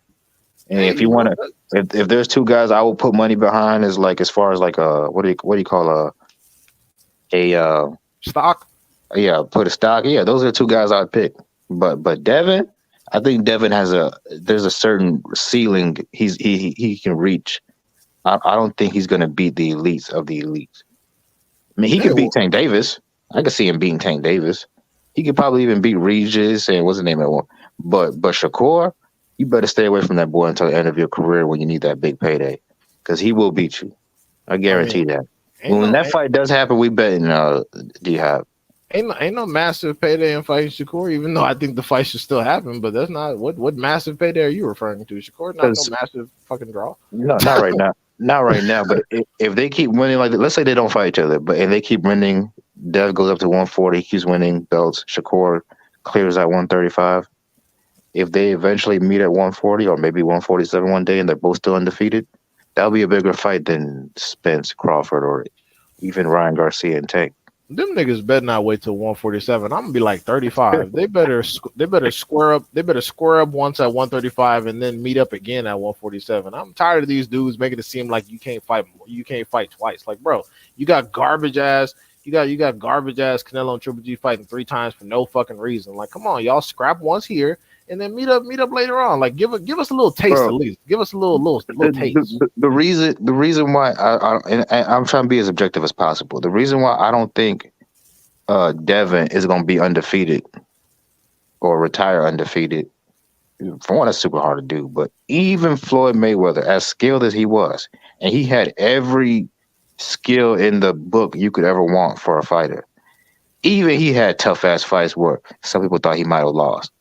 Like Castillo, for example, even though he hurt his shoulder, but that's part of boxing. People bring that bullshit up all the fucking time. I mean, you saying that Devin Haney might not retire, that's perfectly fine. Like you said, very few people are able to do that, especially if you fight long enough. But Castillo's not a good example because when he rematched him, it was clear why he won the fight. Yeah. But I'm saying that the first fight was a little bit tough because of the shoulder. And then even the first Maidana fight, I don't care what you say, those first 6 rounds, those were tough for Floyd. They were. What I'm saying is, if Devin meets an unorthodox, if Devin meets an unorthodox pressure fighter like that, how do we know he's going to be able to to survive. Because one, Floyd showed he can fight in the pocket off the ropes against Madonna. Can Devin do that? I don't think so. He can clinch, but he doesn't know how to fight on the ropes. Well, he hasn't Even really been in. He hasn't really been in that many situations, and in the few situations he's either clinched, and every now and then, which I hope he does more of, he'll throw a rear uppercut. And a lot of people don't give him credit for. A lot of the reason is because for some reason, whenever he does get off the rear uppercut in between an opponent's punches, the camera is always facing his opponent's back, and you can't see him launch the uppercut. But it is there. That's another thing that he does. And one of the tools that he used to get Jojo Diaz off his ass and get him some space, because with Jojo Diaz charged in on him a few times, he would shoot the rear uppercut in between Jojo Diaz's hooks, and then Jojo Diaz would back up in the high guard like he got wobbled. So that's one of the things that people don't talk about, because I don't know, it's very popular to say Devin Haney can't fight or he sucks or da da da. And then I understand that boxing gyms recently dropped that video with Shakur and Devin and comparing the two, and everybody's quoting that dude. Let me say on record. Oh, you watched that video? Of course. Let me say on record. Boxing Gyms is a very intelligent analyst when it comes to boxing. Were there some things that he, didn't mention in the video? Sure, but it was a very short video, and he admits that he's not going to cover everything. But a lot of you dudes who don't know shit about boxing will just watch his videos and quote him. Get the fuck away from me. Okay, y'all don't fucking talk to me, because y'all observed none of that shit for yourselves, and you watch the Boxing Gyms video and you're like, oh shit, see, and then you quote him bar for bar and you try to act like you know something. Well, to be fair to those people, you don't got to be a boxing connoisseur or whatever to see that Dev has a limited inside game. But does he? Yes, he does. Because last time I checked, every time Shakur gets on the inside where someone executes something that's not in the boxing Bible, what does he do? He looks to the ref. He cries to the referee. That was one time against Jamel Herring. That doesn't show expert inside fighting skill. That nigga hit him in the nuts. Who? Jamel Herring. He accusing Jamel of having a low blow. Come on, dog. Yes, that's why he was looking to the ref. No, Jamel Herring was using the same strategy that Ward used on Kovalev. He was trying to go low to the body to slow his little fast ass down, but it didn't work. All I know is I saw Conceição holding on for dear life against Shakur. I've never seen where Devin was beating the shit out of somebody that this nigga had to try to clinch Devin Haney because he was beating him up too bad. I knew you were going to say that. And what's funny is that Linares was actually holding Devin Haney as well as Kambosos. You see, but it's the way the media covers of things. Like, for example, in the second Kambosos fight, when they had the clinch counter, Kambosos was initiating some of those clinches that they gave Devin Haney credit for. But of course, you're not going to see that because the popular narrative is just to hate on Devin Haney. And another thing is too, not only did Conceição technically on paper lose to Valdez, but Conceição has been dropped and got the living shit beat out of him by, I believe, a fighter named Coria, who people don't even mention because they've hardly heard of him. So that's why whenever people talk about Shakur's skill set, I'm like, y'all got to use context, because a lot of the performances that he's had against dudes, other dudes did the same shit or better and got less credit. Like the first guy to knock out Jamel Herring, we don't know where he is. People don't give him any respect. Named Denis Shafikov, a Russian southpaw. Nobody gave him respect. Nobody gave him respect. But Shakur gets worshipped for knocking out an older version of the same guy. It's crazy to me. Do you think Dev is going to dominate Lomachenko? Do I think he's going to dominate him? I'm not going to say dominate. I think he's going to win definitively. But because of the politics of the situation, I think the score is going to be close. See, look, and that's the difference. Look, because if Shakur was fighting Lomachenko, I would say he would beat the dog shit out of Lomachenko. And he's walking him down and maybe not stopping him, but he's going to put a beating on that dude. Because we've seen the best way to beat Lomachenko, bro, you got to put him on the back foot. You got to, because you can't let this dude just you can't allow him to be on the front for the whole fight. That's where he's at his strongest. That's what Teofimo realized, and that's what Ortiz did when he did do it until he gassed out. So Devin's going to have to be a little more aggressive in this fight. You can't just fight this dude off the back foot and try to jab him, and it's not going to work. And that's what I want to see. I don't want to see Dev just, outbox. I want to see him beat up this nigga, bro. You're bigger than him. Because you're the bigger, stronger man. Beat his ass up. All Devin got to do is win. It don't matter how. And the thing is, too, people don't want to admit it, but that's why people don't like fighting. They don't really want to fight Devin Haney all this time, is because every time you see Devin Haney, he fights in a different method for the most part. Of course, the two Cambosos fights look kind of similar because he's fighting the same nigga. But when it comes to his opponents, he presents a different game plan for every style, and people don't know which Haney is going to show up. Even though he's shown some predictability and not being able to knock people out, people still say, "Well, we got to see this version of Devin or that version of Devin." And I'm like, "See, you don't know which version is going to pop That's why I'm not high on him, bro. Like because he doesn't get knocked out." if you Bro, can't, Shakur Stevenson got less power than Devin Haney. I don't know if you know this. no, he don't. He does. Well, just because he has a higher, just because he was fighting cab drivers in Tijuana and shit. Who the okay? Meanwhile, Shakur is going the distance with the who's who of who? Joet Gonzalez. Well, to be fair, Shakur, because he came out of the Olympics with a high buzz, he actually had a harder schedule than Devin Haney. Devin Haney started a career in Mexico. Bro, Joet Gonzalez is the same caliber of people. Devin Haney was down there whooping on in Mexico. No, he's not. I hate to break it to you. Oh my God, no, he's not. Dude, who is Joet Gonzalez? Who was he fighting? Bro, that fight was really funny to me with the who is Joet for real? Not like the for real. Who's Joet Gonzalez for real? He's a good fighter, bro. He is. Okay. To me, he's like mid-level, but mid-level is better than Tijuana level. Dude, Joet Gonzalez is Tijuana level. I hate to tell you, he just moved to America to get time and sign with top. Man, bro, that man level. That man was fighting in clubs in Tijuana, little bars and shit. Like, and they would just pick up some nigga from across the street in Mexico City. He's like, hey, bro, you want to earn $500? I mean, I hate to break it to you, but that's the guy Joet is. I mean, he's over there getting wiped by dog booty. Hey, they pick one of them Palatero men on the little stand. Like, hey, bro, you want to make some quick bucks? I'm just kidding. I mean, hey, that's cool. I mean, but he wanted to get some professional experience in as opposed to the Olympics, and that's okay. Some people choose to do that. Some people decide to go to the Olympics, and some people don't. It is what it is. But I mean, like I said, both can't crack. Let's be honest. But I think Shakur has dropped or hurt his last 5 opponents. That's a fair assessment. If you want to say they both lack punching ability, hey, that's cool. But even if one is more than the other, it's not much of a difference where it would make any real, difference. I guess you could say that. And I think Dev is getting stronger, to be honest with you. I think he'll be a lot stronger at 140. I do believe that. I'm not sure, based on what I've seen, and keep in mind, this is coming from the fucking president of the Devin Haney fan club. I am not sure that I do believe that Devin Haney might just be one of those fighters that when it comes to his physical, kinetic output, he might just be limited. Genetically, that just might not be any strong. That just might Isn't that worrisome? Because with Floyd, people say he had no power, but he obviously had something respectable because niggas was just walking him down. I mean, except for Madonna. No, Floyd had hand issues. Floyd didn't have a lack of physical strength. Floyd just had fucking hand issues because he kept slapping his hooks early in his career in them damn Reyes gloves. So his hands were fucking broken. So the Floyd had plenty of kinetic output. But for Devin, I think he just might be one of those people that, he's just not a puncher. And that's going to happen sometimes, And to me, I'm not too worried because this is something I'm sure that they know.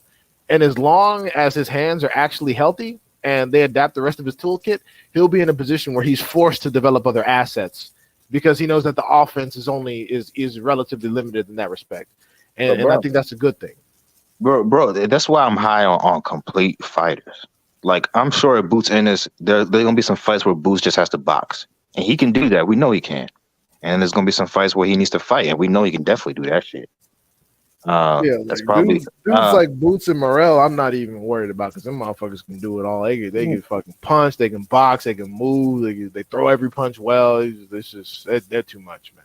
Exactly. So yeah, but with Dev, and you gonna say, well, Shakur too? No, I think Shakur is a little bit more of a complete fighter. But with Dev specifically, do you think he can do that, bro? Because I don't think so. You can't just outbox everybody, bro. Floyd, Cotto. Wait, do I think he could do what? Let's say he gets into a fight like with Cotto and Floyd Mayweather, and you could probably wonder why I keep bringing up Floyd, because Floyd is considered a pure boxer or whatever, but he's not a pure boxer. He's actually a complete fighter. But when Floyd fought Cotto, he couldn't just outbox this dude, so he had to fight him, and he still won. Do you think Devin could do that with somebody? Yeah, like a Kodo fighter. Yeah. Okay, I don't know. Do If you you if think you Devin talking has that kind of dog where he if will you're be in talking the about trenches? well, because Kodo, I mean, you got to think about it. Kodo wasn't some sophisticated uber boxer. He was a good counter puncher, and he was a pressure fighter. He was a pressure fighter in that situation with Floyd, and that got him into more trouble than anything. But he was mostly a talented counter puncher. That's why he was able to stop dudes like Margarito while on the back foot the whole time. But yeah, with a Kodo level fighter, sure. But with a fighter like Matias or Regis or some damn body, that's a different situation because both of those dudes. Well, Regis has more skill than Kodo, but Super Matias hits harder. So it's Haney will whoop Regis' ass. Maybe, hey, maybe not. I don't know about that. yeah, we got we got to see. That's a strong statement. Art. You This can't nigga just say that. Shakur talking about. I mean, that nigga Regis talking about Shakur. Young nigga got on his ass in sparring, whooped his ass. Well, that's I because think that's I feel Shakur. like what I feel like it was. I feel like them just being smarter boxers than Regis program, and Regis don't got the best defense.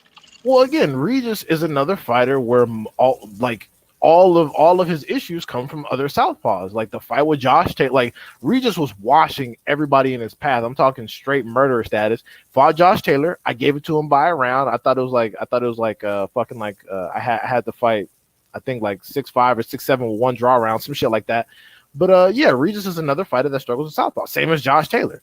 Josh Taylor was doing good, smoking everybody, washing everybody. Fucking fought Regis, looked like ass, thought he lost. Comes back, washes Ramirez like it ain't shit. Fights Catterall and looks crazy again. Southpaw. I'm telling you. Styles make fights, and you know who else struggles with southpaw is Devin Haney. Devin So I'm Haney's only telling you, Devin Haney has only fought one southpaw and he won 9 rounds to 3. Like people keep saying that, and it's like that was that was like his only southpaw, and his only southpaw's best fighting experience was fucking Did y'all Gary see Russell Jr. Lomachenko loading up on that left hook? mm-hmm. Everybody's like, "Oh, he's gonna beat Haney based off of that alone because Devin Haney gets hit by the left hooks or the Now left straight." what He they're better really not telling lose no you damn. what they're really telling you is that let's say Devin Haney's dominating a round. If Lomachenko gets a clean left hook, they're gonna give Lomachenko the entire round, even if that's the only punch he fucking lands. That's all they're telling Bro, you. if Devin Haney knocks out Lomachenko, I'm not gonna lie, I'm gonna be happy as hell. Because this Now, Bro, the if main Devin reason. Haney knocks out Lomachenko, you know how all the people who call him pillow fisted and all that crazy shit, they're gonna look so Yeah, fucking crazy, bro. yeah. They if are. Devin You Haney clears Lomachenko, he needs to be above Canelo and Terrence Crawford for fucking pound for pound status. Because Lomachenko is fucking number 7 right now. I don't know about Crawford because he's a 3 division champ and he's been Nigga, undisputed fuck already. Crawford. Crawford, man. Crawford can kiss my ass, bro. He ain't cleared Uh, nobody better than Lomachenko. yeah, well, yeah. He ain't. He hasn't, bro. I'm not sure any of Crawford's opponents outside of maybe fucking Postal have been on the pound for pound list. I Well, cannot recall any. he is fighting bigger men than what Devin Haney's doing. So you can say that. Hey, that's respect. That's cool. But I don't think any of Crawford's opposition has ever been on the pound for pound list except maybe fucking Postal. And even then, Postal with no top 5. No. But like I was saying, if Devin stops, part of the reason why I wanted Shakur to get this fight is because I feel like Shakur could put more of a beating on Lomachenko. That's what I wanted. I felt like Devin would like win a comfortable decision, but he wouldn't really put any damage on Lomachenko. And I want to see this man get beat up, bro. I don't want Devin to just outbuy. I want him to whoop his ass. Oh shit! So I'll be happy. Let Lomachenko fight Tank if you want to see a body.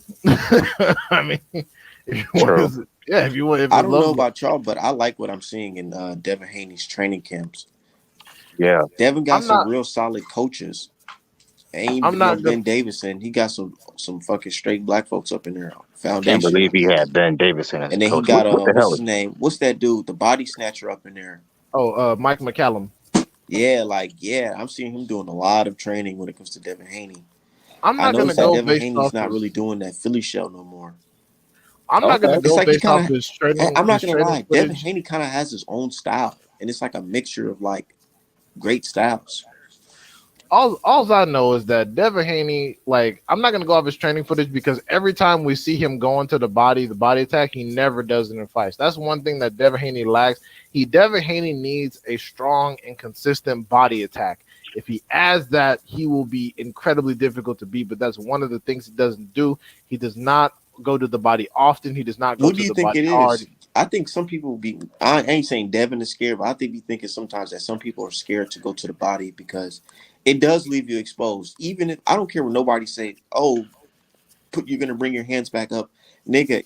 If you're going for the body, your hand's gonna be down regardless.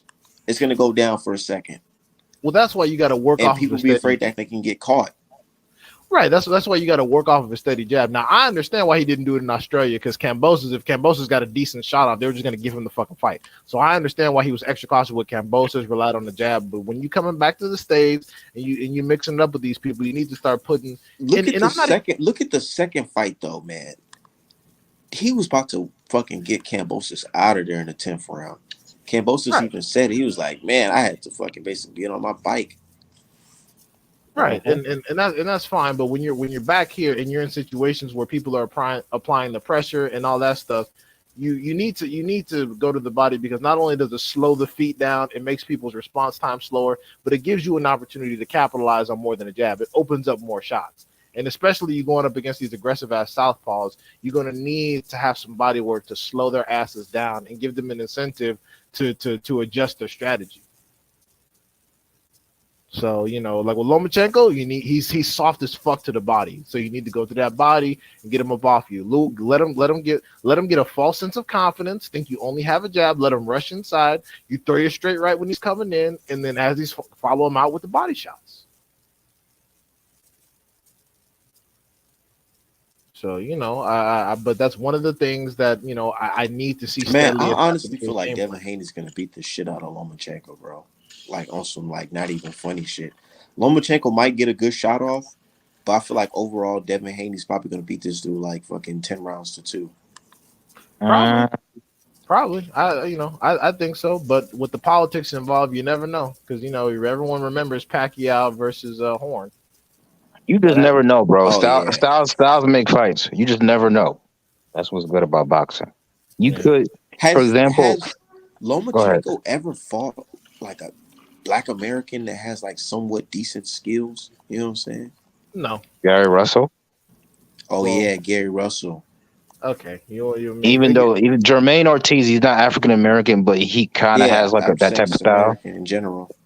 Yeah, no, but and the reason why the Gary Russell I said no, even though the Gary Russell situation was in there, is because again that was an MD situation, which is pretty close. And the knockdown that Lomachenko got was suspect as fuck.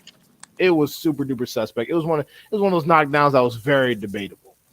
So the one time he did, that's why I said no so fast because it's not only has it been a minute, but even the knockdown that won him that fight was super sus. I'm gonna keep it 1,000. I haven't even watched that fight. I've watched it a few times, and because that's the last time he fought a Black American fighter, and people gave him all the respect in the world. Keep in mind, Gary Russell Jr. is someone that has been respected before and after he lost to Lomachenko, but people give all Lomachenko all the credit in the world for that fucking W, which is hilarious to me. What do you think about Lomachenko not promoting the fight? I mean, he's never been a big talker, but Man, uh, people been saying that a lot, but I gotta tell you, man, during that Luke Campbell fight, bro, he was on the microphone on every fucking platform. IFL, Top Rank, ESPN. He was promoting the fuck out that Luke Campbell fight, man. well, I was gonna say maybe he doesn't want to draw too much public attention because there's some fuckery. There's What do you there's some mean? uh, there's I there's don't know. some Maybe he just locked uh, in. Who knows? This is the most important fight of his life. that's true. Undisputed, something that he was too scared to Also, pursue is now on the table. if y'all know something about Loma, like the dude just don't really talking to the media. He's kind of like Crawford. He's not really into that shit. I No, want to Crawford know Crawford talks to the media that what I want Crawford to likes. know honestly is why do people fear for Devin more than they're fearing for Teofimo Lopez when he fought motherfucking Lomachenko? because because they're of the concerned that power. yeah, they're concerned about the power difference, and also people know that physically Devin Haney's not as imposing as Tiafimo. People don't want to say it because they have to admit that they have to admit certain things, but Tiafimo is physically more imposing than Devin Haney. Tiafimo looks like a fucking welterweight. He's huge. Oh, I don't know about that. He's weird. He's too big for 35, but he's not that big as a 40 pounder either. Like he's right in the middle. He It's big as weird. fuck for 40. What are you talking about? He's swole. He looks super swole. But if you get him beside like a Terrence Crawford, for example, he looks really little. Terrence Crawford big too. That's my point. Like, and he Terrence doesn't look Crawford's very little, 5'8". He just got huh? a 74-inch reach. Well, Tiafimo like 5'7", so him and Terrence Crawford are probably the same size. I don't know, yeah, boy. The reach advantage. What makes him look small to me is his reach. Teofimo don't got a big reach. I mean, just because Tiafimo got short arms doesn't mean he's not a big ass nigga. Like, that's what I'm saying. But like, if you put him and Terrence Crawford next to each other in the room, they look virtually the same. Mm, maybe shit. Tiafimo's big as hell, and that's one of the reasons why people said that Lomachenko lost because Tiafimo's just so huge, and it's like I mean I don't think that's. You think Teofimo's bigger than Devin? I don't think so. Because Devin, when he was beside Crawford, he looked bigger than Crawford. Devin is simply taller than these people, but Tiafimo is wider, stockier, got more body mass. Devin is skinny. But yeah, because Devin's cutting a lot of weight. But I bet you when they're off camp, I bet you Devin's a bigger man. No, I don't think so. I disagree with that. I disagree with that. I think that Tiafimo is still bigger. I even think Tiafimo probably weigh as much, if not more, than Devin Haney. Maybe. Because if all that was really the case, then Tiafimo could still be at 135 trying to get a Loma rematch and trying to get some of this tank money. But instead, he had 140 bullshit. Yeah, Dev, you got to be Loma, bro. We can't have another Bernard Hopkins, Calzaghe type situation, bro. Oh my god! If Devin Haney loses this nigga, first of all, they're gonna immortalize Lomachenko. He was already gonna get an automatic Hall of Fame spot, but now they're probably gonna like immortalize him in the all-time great. They're gonna start with the Mayweather and the Ali talks and all that nonsense again. They're gonna call him the nigga slayer. They're gonna say he beats Tank and Shakur and all this nonsense. They're gonna go crazy. And I Lomachenko's cool, but I don't like Lomachenko fans. They're the most annoying people in the world. They've seen this dude lose twice. One time at lightweight, they're still saying he's the world's best lightweight. Like it's insane. So there's just like this dude got to lose just for the sake of boxing, to be honest. Because this dude, we need to get this dude the fuck up out of here. Like It's gotta be in like dominant. That's why I was saying I don't want Dev to just outbox him. I want him to beat his ass. Like make it like, you know what I mean? Y'all know y'all feel the same way too. You say you just want him to win, but I know if you had to pick, you want him to Dev just beat the fuck out of this dude. I mean, sure, but the thing is, I'm also considering the politics of the situation. I don't want Devin to be in a close fight because they're just going to give it to Lomachenko. Well, you can beat somebody up and make it a wide decision or a knockout. Real talk, but this is Top Rank we're talking about. So we never know what they got up the sleeve. That's what I'm saying. Devin Haney should just focus on winning, and then if y'all want to see Lomachenko get his ass like all the way whooped, have him fight Tank. Have a little Tank. If anything, playing it safe might make it more of a chance where you might get robbed. Now, instead of you going for it, where you beating them up, maybe potentially drop them, and then that makes it more a higher chance of getting your way. Well, the only reason why I say that is because if Lomachenko's visibly not landing anything per round, then that's what makes the fight clean. That's why Devin Haney was able to win clean in Australia both times, because it was not only that Devin Haney wasn't doing a whole lot of things and was playing it safe and being defensively responsible, but it was that Kambosos was landing so little you couldn't even justify giving him anything. He just wasn't landing. He was throwing a lot of punches and landing nothing. Like he just looked crazy. Like Devin Haney would land a jab, Kambosos would come in, wing in two hooks and miss both, and then Devin Haney would, land a 1-2 or a 1-2-3, and then Kambosos would have to reset every time. And by the time Kambosos tried to set up anything, the round was over. So it's just he was landing so little. That's why I said what I said. Okay. Yeah, but.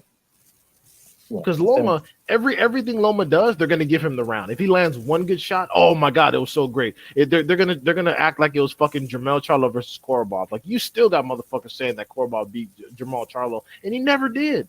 Jamal Charlo won 8 rounds to 4, and he almost stopped Korobov in the 12th. But because Korobov would land one or two straight less than a round, they would just give him the whole round. I've watched that fight like 2 or 3 times at this point, and people still to this day say, "Oh, he didn't even beat Korobov." I'm like, bro, yes, he did, and he almost stopped him. You think out of everybody, I mean, obviously Tank, Fulton, and then Dev. I would say Fulton probably has the hardest assignment. Would you agree with that? Absolutely, yeah. Anyway, yeah. Hell Anyway, no. Hell no. What? oh shit, You I feel tripping, like he Art? got the easiest assignment. The easiest. hey, Yes, that's that nigga, You, crazy. bro, he has wait, no wait, wait. You experience think fighting Ryan black Garcia? Americans, bro. Zero. Oh my This God. nigga is so limited. Yeah, motherfuckers be acting like this nigga's a boxing genius, Have you bro. seen this man fight? Yes, Look, even D Hive over here is disagreeing with you. that's Well, cool. me, He can have well, his me own and I opinion. disagree on I multiple think things Devin too. Haney got the hardest opponent because he's fighting somebody that's proven. But this Anui, I nigga's don't think little he's though. proven against the opponents he fought. But hold on. In a way, is in his prime. The motherfucker punches like a mule, and How he do you see does. him winning? By He knockout, he right? he does have skills, bro. He's not some like basic come forward fighter with no skills. He Bro, has he he is, has real bro, skills. that's just gonna look like motherfucking what's it gonna look like? It's gonna look like Floyd Canelo. Watch. I don't know Inu, about that. Inoue, Watch. Inoue is. I'm not gonna lie. I He's more agree. skilled than Canelo. For real, for real. Okay, I don't know about that. Look, that's how Yeah, you know a I was motherfucker like, well, all right. Fulton he was saying definitely that has shit got and was more. He's dodging the got more hell out those pop in his punches, punches bro. at his weight than Canelo did. I will say this. Inoue is in fact limited when it comes to his boxing ability. However, it's not about being super skilled. You just have to be skilled enough to land successfully. And I do think Inoue is capable of that on Fulton because I have seen Fulton in situations where if it was Inoue punching, the results might be a little bit more disastrous. So, but the thing is, too, this is Fulton's fight to lose. If Fulton sticks to his game plan, maintains distance, stays on the jab, keeps off the ropes, he could dog walk anyway. However, if he does what he did against Leo and Figueroa and he lets them pin him on the ropes and tries doing all that inside exchanging, it's not going to work out well. So he shouldn't Well, do that. Bro, Fulton yeah, is yeah, smart, bro. He's not, ex- bro. The way he be, exactly. just listen to Fulton's recent interviews, bro. He's not talking like, oh, I'm about to go in there and make it a dog fight. None of that shit. He already knows he's gonna outbox this dude. It doesn't matter. He's not gonna go in there trying to exchange and all that shit. He's gonna box smart, box beautiful. But He's one gonna Okay, thing do it, is, man. I'm telling you. Just watch. and I'm not disagreeing. Like I want Fulton to win with all my heart. Like don't get it twisted. But the thing is too, though, that you have to be that Fulton has to be worried about is anyway is not one of those people that's going to consistently chase you around the ring. He does know how to cut a ring off, and when you're going around the ring and you're hitting the corners as opposed to chasing you, he will step over. He will simply step over and match you chest to chest. So when you're thinking about trying to get around Plus, him, he'll still be in front of these you. niggas not gonna be fighting in no damn Tim Zoo fucking Harrison ass ring, nigga. Do we know that? Do we know the ring size? Because they are fighting in Japan now.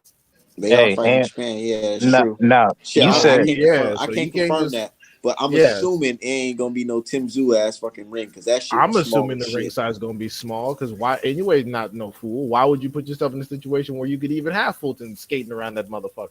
well. The thing about fighting on the outside is you got to be the better counterpuncher or the better outside. Like basically, the higher IQ, and in a way, is a really good counterpuncher. So he can always time Stevens jabs and then counter his shit. So that's Mm. why this is not an You easy think fight, Fulton bro. got enough power to hurt Anui? Because this Anui is going up. What if this? I What if the power Maybe does affect his he's got. ass? I think he's got respectable power, but like hurt him, I don't know about that. I don't know. I think one thing that Fulton does have that I saw in the Roman fight, Fulton got a great left hook. That left Yeah, hook was working. He hit Roman with that shit like 3 or 4 times in a row. Like, God damn. So he definitely got to bring that to bear. And also, that's the punch that Inoue is clearly vulnerable to because that's the punch that uh got him and fractured his orbital, if I recall correctly. do that shit again. Right. So I'm not So, saying that Fulton has enough to break his shit, but it's enough to disorient him. Because I like mean, I keep saying, you don't have to have enough power to knock someone out. You just have to have enough power to keep someone off of you and constantly force them to reset. yes, I think Fulton has that, especially with a guy going up weight. He should gain his respect. But what I'm saying is, in a way, doesn't need much to hurt you, bro. He's got crazy, especially if his power does travel. The dude's got crazy power. You gotta be real careful. Like this is not an easy fight. Like And at least in this fight, unlike the Lomachenko fight, Lomachenko ain't got that one punch ability where he can knock out Devin Haney at any moment. Inoue does. That's why this is a harder fight, and not that in his prime. So you think that Anui is more skilled than Lomachenko? Keep it 100. no, I don't. For what I think he's a more complete Nah, fighter than because see what it Lomachenko. is y'all just throwing the power up in there. I'm like, yo, if you take away that, which Anui will, which Fulton will, what does he have? Bro, A he's high not boxing just IQ? power. Like, No. Well, uh, I'm comparing them to who they're also fighting. Like I think that it's pretty safe that Devin Haney is going to beat Loma. I think it's pretty safe that was going to beat Ryan because of not only their opponent skills but their individual skill sets. I agree that Fulton is more skilled, but Inoue is somewhat skilled despite being a limited boxer, but he does have the ability to cut the ring off. He does have sufficient power, and most importantly, his training method is not to box. He's not one of yeah, those morons that's going to come in with a superior boxer and try to trade them jab for jab. and, Inoue is one of those rare fighters to where he trains for specifically for the stoppage. Every yeah, single round he is training to stop you. So he's not going to be one of those like even like with someone like Shakur or Boots, their opponents are fucking morons where they will try to box them and it's hopeless. Like even a lot of Tank's opponents try to box them. Inoue's not going to put him in that situation where he's just going to come in and try to box Fulton because he already know that shit ain't going to happen. So that's hey, what I'm I'm saying. Like telling you, he's actually training for the assignment, whereas these other dudes just come in hopeless, like, oh, I guess I'll try to win somehow, you know. I'm telling you, he's got more skills than you think. Like, remember, you picked Harrison to beat Tim Tszyu Art, and I don't Tim Tszyu wait, showed you in that. did Yeah, you Art? I don't recall that. yeah, he did. Oh, I don't He know. said he was going to outbox him. So, but what I'm trying to say is, like, bro, don't underestimate this in a way. Hey, I And was you picking shouldn't. that based off of just him being an FBA nigga. I Yeah, mean, that's that's what you can say the same thing about I Fulton, think he picked it for real. Yeah, but you can say the same shit about Fulton. So, but what I'm saying is, do not you shouldn't underestimate in a way. Like, this nigga's actually good. Like, yeah, he's a little bit overhyped because of certain things, but the motherfucker can fight. Believe that. my only criticism of Inoue is that he didn't deserve a top two pound for pound billing. That's been my only Watch this shit criticism. look like George Kambosos versus Haney 1. Hey, if it does, fantastic. But yeah, that was my It only might. criticism. People thought I was calling him a shitty fighter, and I'm like, no, I'm just saying he doesn't deserve to be pound for pound number one. That's literally it. People think, oh, you saying he can't fight, and I'm like, no. All I'm Hey, saying is that he doesn't deserve his pound for pound spot. That's it. one thing that Boxing Gems did say, and I know you don't want people to bring that up, but Boxing Gems said that Inoue is the better mid to outside fighter, which is basically going against what we were saying. But Steven is the better inside fighter. And that's where I'm going to disagree. I disagree with that. I I think no, strongly actually, I agree a little bit on the inside part because if you watch Steven versus Fulton, I mean Steven, I'm sorry, Steven versus Figueroa and Steven versus Leo, Steven Fulton is a really really good inside fighter, bro. He he just doesn't have the power of but he really knows what he's doing in there. that's He true, knows how but to he also clip shots and all that shit. that's true, but on the inside, those are the areas in where he got the most trouble. Whereas with Inoue's on the inside, he's usually dominant. Albeit Inoue's fought significantly less experienced and less skilled opposition. I understand. But those were the areas on the inside where Stephen Fulton looked the most vulnerable. It was when he was at the mid range on the outside where Stephen Fulton had the most success. Like the fight was easiest for him when he kept Brandon Figueroa at the end of his jab. Whenever he went in and tried to clinch, that's when he allowed Brandon to do most of the scoring, and that's why that fight was close. See, that's the situation with boxing where I'm just gonna respectfully A dude disagree. like Figueroa is almost impossible to try to box a dude from the outside, bro. He's relentless. You But gotta fight him. but if you watch that fight back, that's where Fulton was having the most success, where he was jabbing from the mid range and from the outside. When Fulton was coming in and he decided to get in there and try to dog with him, that's when he struggled. The same situation with Leo.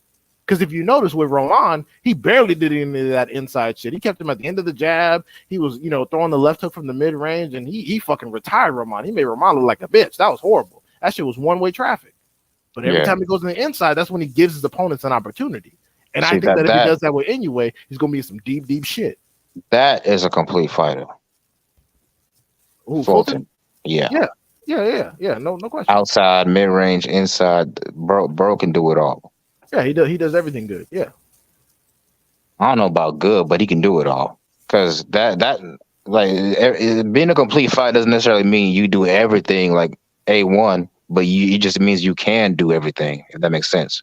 No, my definition of a complete fighter is someone who does everything above average. Fulton has every ability and it's above average. He does everything good. I didn't say he was fantastic at everything. There's some shit he struggles with, but I think Hmm. he does everything pretty good. Yeah, I say so. But like I said, I strongly believe that Inoue is the better inside fighter, especially when you match those two up against each other. I think that if Brandon Figueroa and fucking and Angelo Leo tried to go on the inside with Fulton, they would have got knocked out. I think when people say better inside fighter, people are like saying that he basically is a better body puncher or he's a harder body puncher, which that's not inside fighting to me. But I guess I mean, I mean, we already went over this. Like to me, inside fighting is anything within the reach of your opponent's jab. Once you're inside the jab, you're on the inside. To me, if you know how to wrestle on the inside and you're able to get leverage on your opponent where you can get your body shots off better than he can, that's inside fighting. And yeah, like Earl Spence has shown that he knows how to frame, use his elbows, use his shoulders in order to get positioning, in order to get his body shots off. That's the perfect definition of inside fighting. His shit is very advanced though. Like people don't realize what Earl Spence be doing on the inside, bro. It's a lot of shit that people miss, but he's really really good when it comes to right. inside fighting. Yeah, I agree with that. He's the best. If you are a fighter that can hit someone on the inside more times than they can hit you, you're a good inside fighter. And that's why I said what I said about Stephen Fulton, because there were some exchanges with Figueroa and Leo specifically. He was on the inside getting touched up and giving them an opportunity to get back into a fight that they were clearly losing. But So that's bro, why. Figueroa is an underrated fighter. What are Did you you talking see about? what he did? Did you see what he did to Masao? How is he underrated? People say he beat fucking Fulton. It's not underrated. Okay, well, yeah, but I'm saying like anybody who's gonna be in a fight with Figueroa is gonna have trouble in those weight classes. Even in a way, I would love to see in a way fight that big motherfucker. I think anyone would knock him out. No, hell no. Especially because Figueroa, I've never seen him hurt. He takes a lot of punches.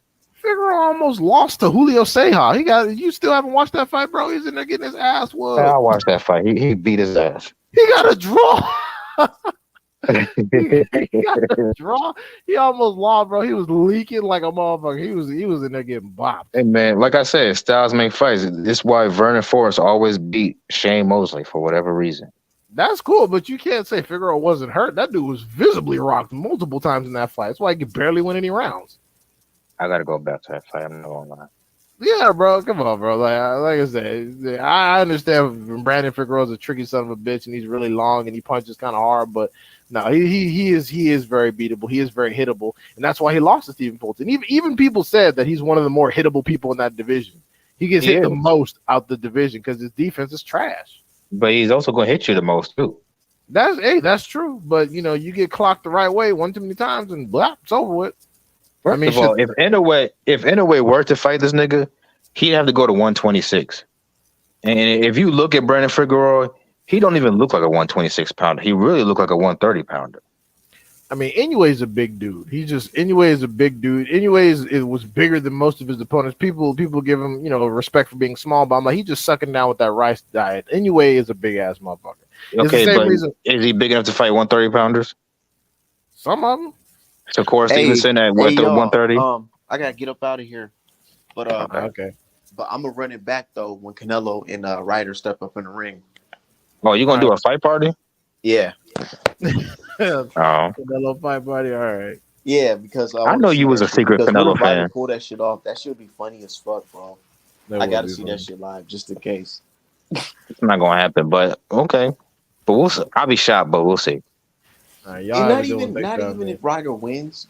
I'm just saying if Ryder actually puts some fucking work on Canelo, like win a couple rounds. If that happens, that bitch on Twitter, Lazy or whatever her name is, Liza, whatever, she gonna look. That's why I keep on tagging her. I'm like, yo, if this nigga Ryder fucking beat Canelo, are you gonna stop watching boxing for real? Like, and she was like, did you stop watching boxing when Wilder got knocked out? And I was like, nah, bro, that's always they comeback, bro. Like, you're not even British. Like, why do y'all try to take credit for that shit? Like, dude, like Bivol beat Canelo's ass. He's Russian. They just go, well, what about Wilder? Like, what the fuck? What did we do? A Russian whooped his ass. Why the fuck is why is Wilder versus Fury 3 connected to fucking Canelo versus Bivol? Because they know that Black American fighters are the standard to which all other fighters are held. Yeah, So exactly. whenever you slander Canelo, the first thing they pop up is a picture of fucking Floyd, not Floyd, Fury, dropping Wilder. Dude, whenever you slander anybody, that's the first photo they think of. Whenever anybody that they were high on that got their ass whipped, like you talk about AJ, you talk about Canelo, you talk about Valdez, you talk about anybody, they're just gonna put a picture of Wilder. Can you imagine? Can you imagine if there was a Mexican fighter that just ran through all the black fighters like Floyd did or Tank Davis is doing right now?